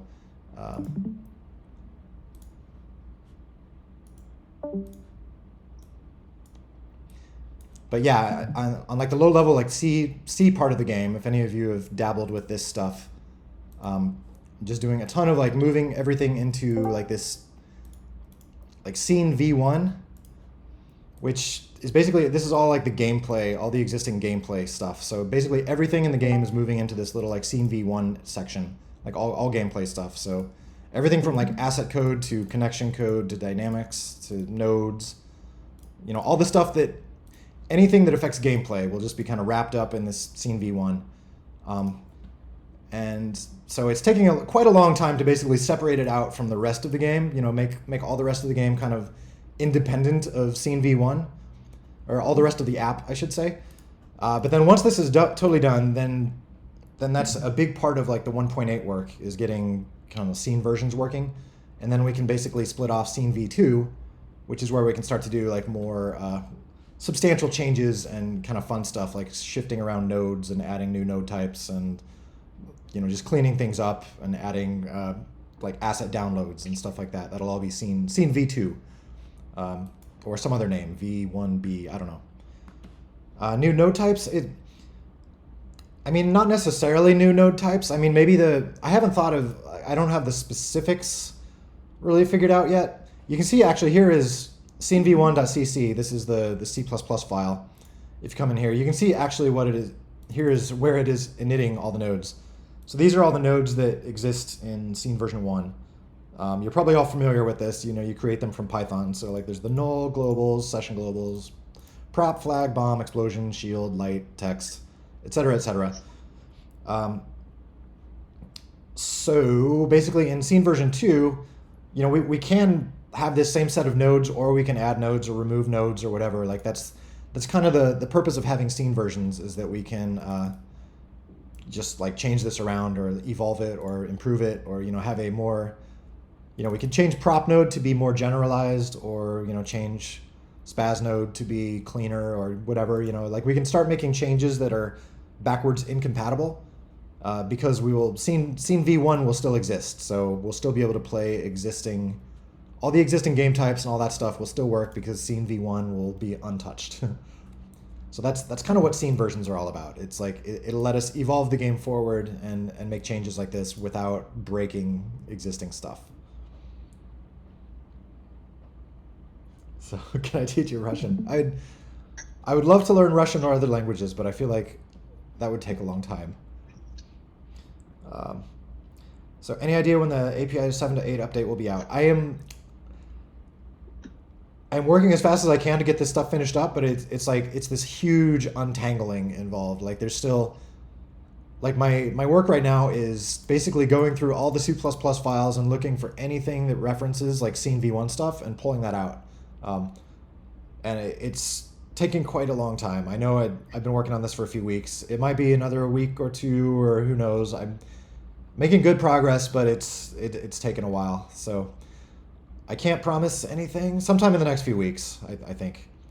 But like I said, the good part is this is actually a huge part of the work towards 1.8 is getting this stuff separated out, and it will make the game a lot like cleaner and easier to work with. If you do want to play with like low level stuff, like you should. I'm thinking of making a wiki page or something to show this. If anyone wants to do this, is like go in there, and it should basically be like you copy and paste the v1 directory into v2, and then you'll have to, you know, rename some stuff from v1 to v2 or something. Or if you want to make your own, it'd be like v efro or v, you know, v custom or just custom. V1 is just like the name of this scene version. So if you wanted to start completely from scratch with a completely different set of node types, like you should be able to do that. So that'll be neat because it means like we can start to experiment more and, you know, just make a different scene version that's completely different if we want.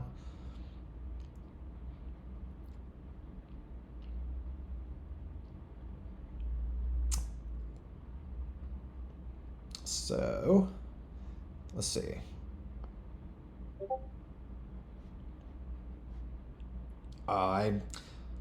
Unfortunately,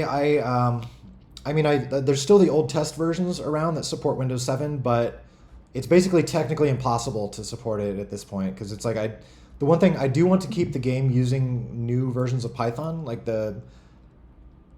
right now the game is on 3.10, which is released last year. Soon I'll be upgrading everything to 3.11, which was released in, I guess 3.10 was 2 years ago.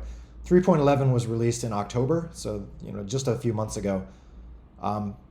But none of those new Python versions support Windows 7 anymore, unfortunately. I think 3.8 or 3.9 was the last one that did. So there's no way, unless the game was just gonna, you know, use a very old version of Python and never update. Like there's no way that we can support Windows 7 at this point. So the best I can do is try to keep compatibility going, so you can use like those a 1.6 test build or 1.5. Like one of those versions should still work on Windows 7.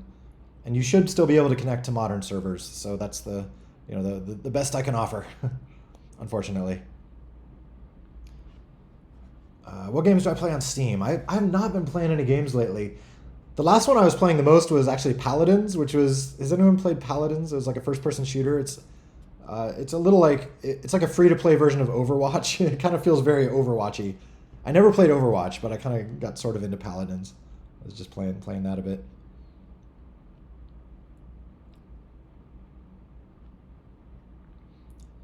Oh, Beat Saber. Yeah, I love me some Beat Saber. I got my VR set up because actually the game doesn't run on the Quest, which I should make it run on the Quest. I don't know if Oculus would actually allow it on the store because they're kind of more particular. They want more like VR centric stuff. And like Bomb Squad in VR is neat, but it's not really a VR game. It's more just like you're playing the regular game. It just happens to be in VR. um, oh, do they? They feel different. Okay, so yeah, I'm in the same boat where I haven't actually played Overwatch. It just like they look similar. I don't, maybe it's just the visual style or just like having only watched Overwatch a bit. Like it seems like it's like an Overwatch, not clone, but it seems Overwatch inspired. I should say, I guess. But that's good to know they're different. It's good to know it has its own flavor or something. But yeah, well, the problem is with Overwatch. For a long time, like Blizzard was my favorite game company because I'm a Mac head, and they always made like Mac versions of their stuff. I still like I have a PC around, and so I can play PC games. Or these days, actually, like I'm a huge fan of GeForce Now. Um, so I have it around here somewhere. Oh yeah, in the games. Yeah, GeForce Now. So I play like Steam games streaming on my Mac, but unfortunately, there's no way to play Overwatch that way, as far as I'm aware. Like I would have to install it on my PC, and it's not as nice of a setup as I have here on my Mac. And like I was saying, Blizzard used to always be great, like StarCraft, Warcraft, and stuff. They'd have like Mac versions of their stuff, but Overwatch they stopped, so they don't have a Mac version of Overwatch. So that's why I've never played Overwatch, is just because I can't play it on my laptop easily. Like I used to be able to like I could reboot into Windows when they were Intel based, but now they're like ARM based, and so that's not an option. So unfortunately, just because yeah, my work setup here is like it's not super easy for me to play Overwatch. Long story long. Terraria. I've heard of Terraria, but no, I have not played. I've heard friends of mine were playing Sea of Thieves. That'd be fun to play. How much do I earn? I right now actually at the immediate moment, not very much. Like, I mean, a decent amount. Like, but right now, like my server costs are basically canceling out my income, so I'm in a temporarily non-sustainable state. That's why I need to get squads mode going and get like the new economy going and stuff to make all the new servers that I'm running and stuff make sure that those are bringing in income. They're not really bringing in income right now. It's more just like right now all the V2 servers and stuff, they're basically only being used for like private mode games. Like if you go and host a private party, that'll play on one of my servers and stuff.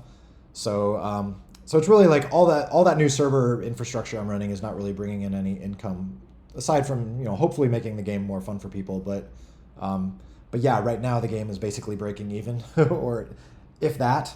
Um, so at some point, yeah, that stuff needs to bring in more income, or I'd have to like scale back on the V2 servers. But I'm sure once the squads mode stuff is up and running, that it'll balance out.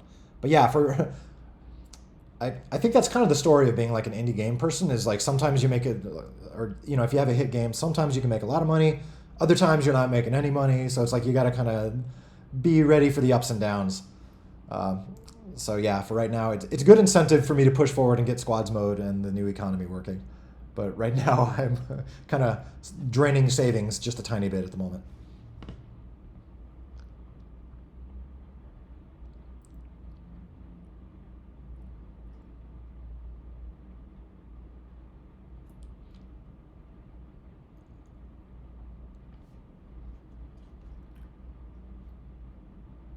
Yeah, it would be cool to check out. Yeah, I have like I've seen videos of Sea of Thieves. I always do kind of nerd out on like physics, whether it's water physics or anything like that. That was my big, when I was working at Pixar doing visual effects and stuff. I was always nerding out on simulation stuff because that's how I'd spend all my time is running fluid simulations or fire simulations or rigid body simulations.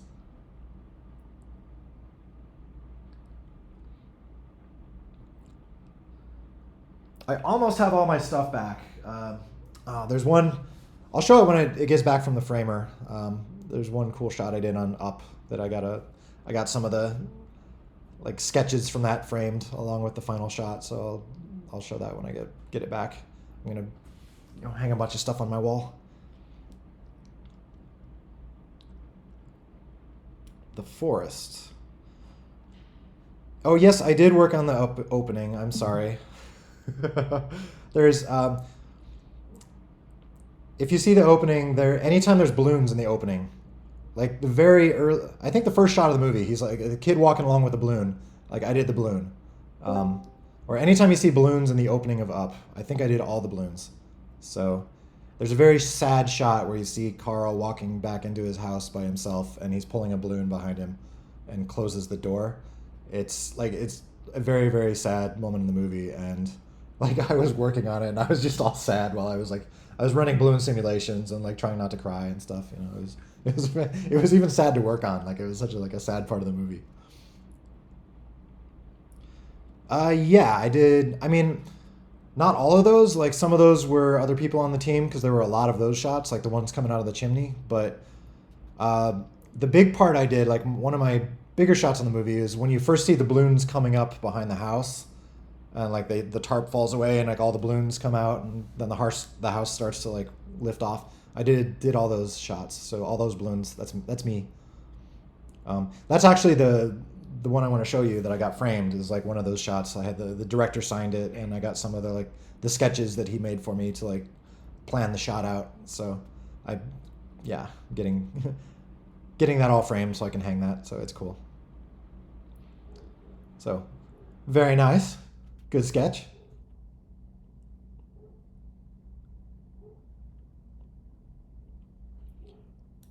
Heard it was some new engine. What is this? Merp.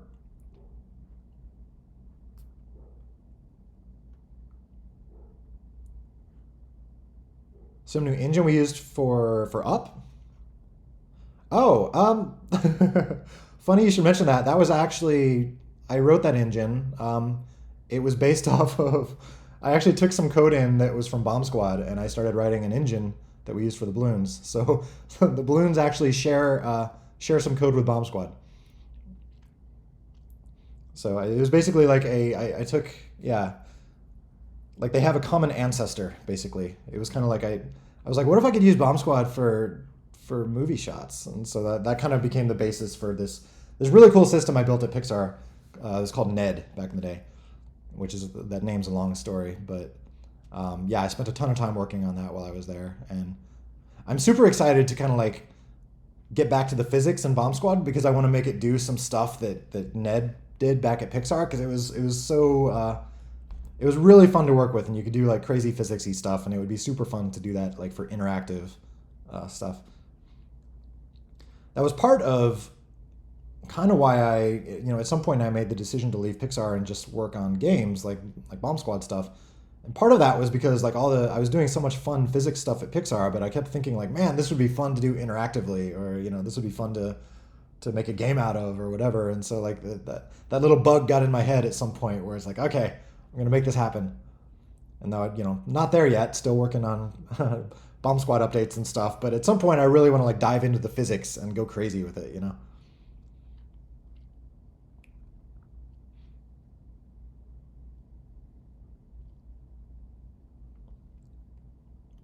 I mean, I didn't write the low level stuff. It's all it's built on top of Open Dynamics Engine, which is the same thing that Bomb Squad's built on top of.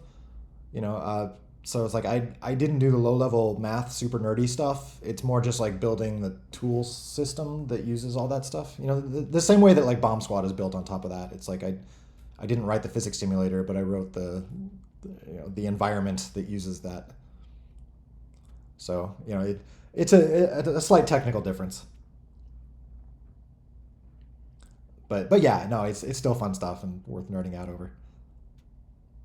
Part of me like wishes that I had the like computer science, like the heavier math background to be able to write like a rigid body simulator, but part of me thinks like if you do focus, I feel like if you're that focused on the math and science and you go down that rabbit hole, I almost feel like that would have to be your thing. Like you write a rigid body system, like that would be all you'd have time for. Or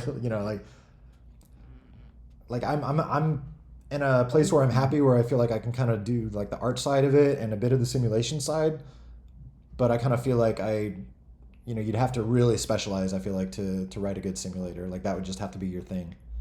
Like I'm curious if someone would have time in their life to like write to learn enough to know enough to like write a super low level simulator, but then also build a game on top of it or something. It seems like at some point you have to specialize to do really to do the best things. You have to kind of specialize.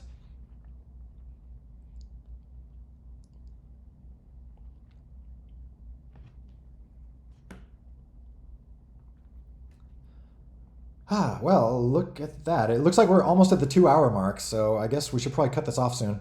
These things always go so fast. I always feel like, oh my gosh, I have nothing to talk about, and like, what are we gonna fill an hour or two with? But look, it's already been 2 hours, so don't want to. I mean, I think YouTube has enough money; they can survive me uploading 2 hour videos.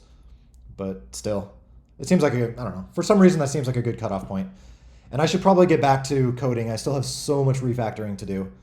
Um, these have been like it's been a fun last few weeks because it's basically I'm just like typing the whole time or like constantly refactoring and constantly doing stuff, and it's sort of mindless in a way. It's just like moving something around and seeing what breaks and fixing all the breakage, and then moving something around and seeing what breaks and then fixing all the breakage. So it's kind of like fun, not mindless work, but like low intensity work.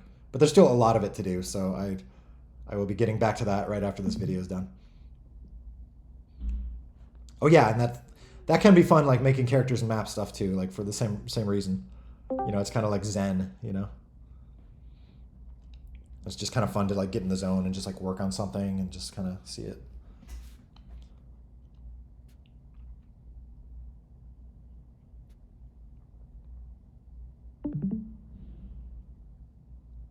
What is this about permissions? No permission to send in this channel. Blah blah blah blah blah. What?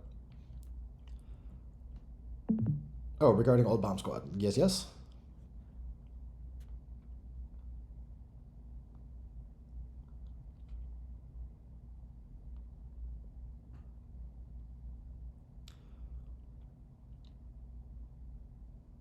Cool. Nice drawings. Next update when? Well, the 1.7.20 that's this big refactoring update. That, as I said, sometime in the next few weeks. Like I don't know how long it's going to take me to untangle all this code, but I really want to get it like fully untangled. um, like previously, if you remember, I mean, if we do asset source BA data, Python. Like previously, there was the BA module and the BA STD module, and the idea was that like BA was the core stuff, and BA STD was just stuff built on top of BA, and you could actually, it should theoretically be possible to completely get rid of BA STD and like replace it with your own set of stuff, and like that would kind of, you'd have your own complete game then. But it never got to that point. Like if you look at BA, there's a bunch of code in BA that depends on BA STD, and of course BA STD depends on BA, so that's like is kind of like they're still interdependent. So I don't want to like leave this new stuff in that place. I want to like for like BA scene v1, I want to make it completely independent of BA. So like if a goal for myself is I want to be able to like spin the game up without scene v1 included and have it work. Because that means that we'll be able to like completely take out BA scene v1 if we come up with like BA scene v2 that works better. So I'm trying to be very strict with myself this time about dependencies. I've just learned that's important for like keeping things maintainable over time, is trying to come up with like sets of rules and hold myself to them and like put tests in there, like make sure that if I take BA scene v1 out, that I can still import BA and it'll work, stuff like that. So yeah, I'm just gonna keep like hammering at this thing until I get it nicely, cleanly separated, and then that will be 1.7.20, which will be API 8, and there'll be a bit of shuffling everyone has to do to get your plugins working again and stuff. So I apologize, but then hopefully that will should remain very very stable after that, because BA scene v1 should never really have to be changed significantly again. Like any significant changes will be BA scene v2 or beyond. But you can still keep using BA scene v1. So yeah. So hopefully we'll be in a nice nice good clean place at some point soon. So anyway, random tech rant, last tech rant for the today. Oh, wouldn't need to worry about copyrights.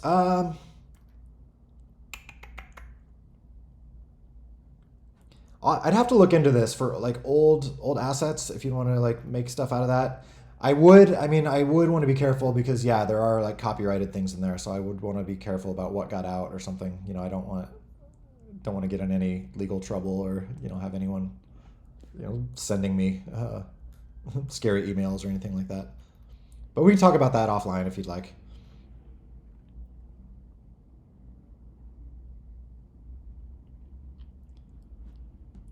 So I hope I'm somewhat understandable to people. I know maybe I probably talk too fast. I know I've been told I talk too fast when I'm talking about certain technical things.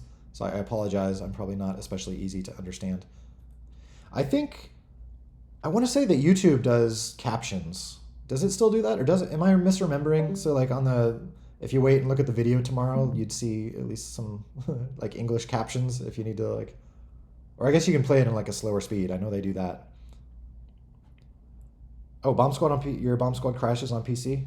If you want to send me info, if you're running into a crash issue, let me know. I should try to fix that. So anyway, yeah, if I'm talking too fast or it's hard to understand me, check out the YouTube version of this that'll come out tomorrow, and maybe that'll help.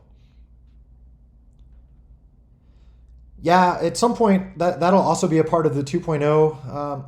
Before I officially release on Steam, I would like to at least track down whatever bugs I can on the PC version.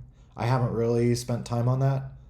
There's a few common things, like there's some like OpenGL initialization thing that happens for a lot of people. We should try to fix that, or maybe even like write a DirectX renderer or something, or Direct 3D, whatever it's called these days, um, or Vulkan, something like that. Like whatever would be the most well supported. Oh, Windows 7. Yeah, that explains it. I am curious. I'm curious what you see on Windows 7 when you run it. Like if there's something that we could, like an error a message that we could have the game pop up just to so people are less confused. Like I wonder if there's some way we could improve the situation and just at least tell people like, sorry, this game doesn't support Windows 7, or some metadata that would just prevent it from even like trying to launch it. So yeah, if you want to, yeah, send me a DM, show me what you're seeing. Like maybe there's a way we can improve that. Yes, that's the. I always upload these to Steam, or not to Steam, to YouTube. It takes about a day because these are always like 2 or 2.5 hours long, so it takes it about a day to compress the HD version. So it'll show up to like tomorrow morning, or about 10 or 12 hours from now, or no, 20 hours from now. I always set it for like 7 a.m. my time, which is yeah like 20 hours from now. Blah. Okay. Oh, so this is something I added recently. Not to get into this, but yeah, if it gets stuck on something, it will basically dump the Python state, which I'm hoping should be super useful if we have like Python level things that get stuck. But basically, it just if the logic thread is not responding after 10 seconds, it just like dumps the state of like what all threads are doing in Python. So we'll probably yeah we might see more of these type errors. Hmm. Current build is fine. Oh wait, 1.7.19 is fine, or what do you mean by current build is fine?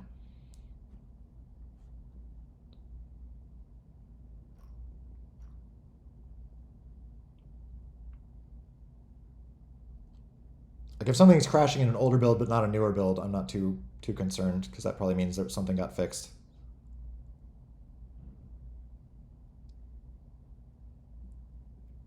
Okay. Well, again, feel free to send me DM stuff. I know there's still like Android issues with things getting stuck. I'm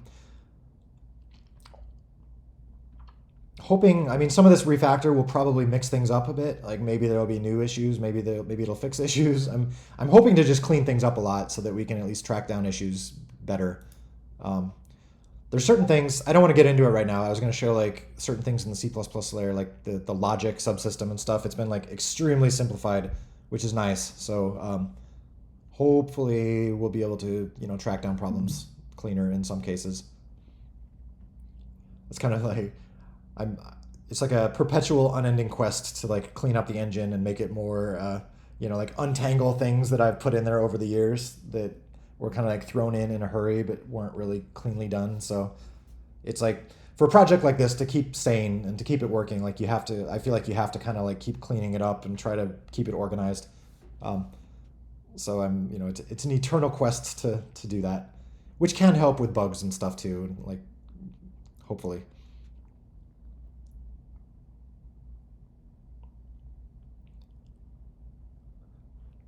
At least one word. What it is like niet? Is it no or something? Like I'm trying to think of I'm sure there's a number of Russian words that I've heard.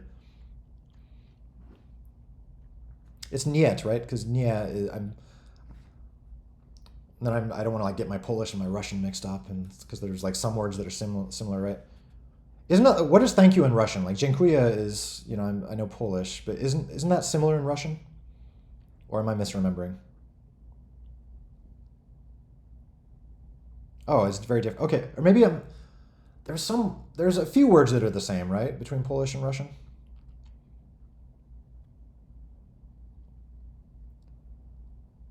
Or maybe I'm thinking. What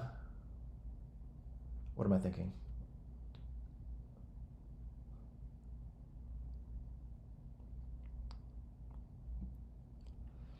It's been really interesting here, hanging out with my girlfriend being from Poland, and I was spending a lot of time. She was part of a Fulbright scholarship group that came, so it was a lot of folks from Poland. So it was interesting to see, people would ask them. Some people would think that they're like from Russia. It's like Americans hearing their accent. Would wonder like, are you Russian? Or sometimes those two could get. It's kind of funny. Oh no, Bomb Squad stopped working. Well, that's Windows. Okay, so that's the Windows 7 thing that you see. Okay. Yeah, it would be interesting to, or if anyone is able to follow the instructions on ballistica.net, if you're able to compile the thing yourself or run it yourself, it'd be interesting to see, um, like if we just throw something at the very beginning of the program, just saying like, pop up a message window and say like this isn't going to work. Like, would that actually get to that point, or is it like crashing before then?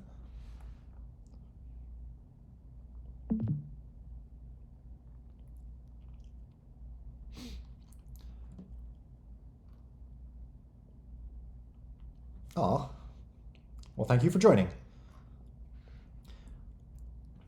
So, all right. Well, on that note, if anyone has any last comments, otherwise, I think I will say goodbye for the day and get back to coffee and refactoring.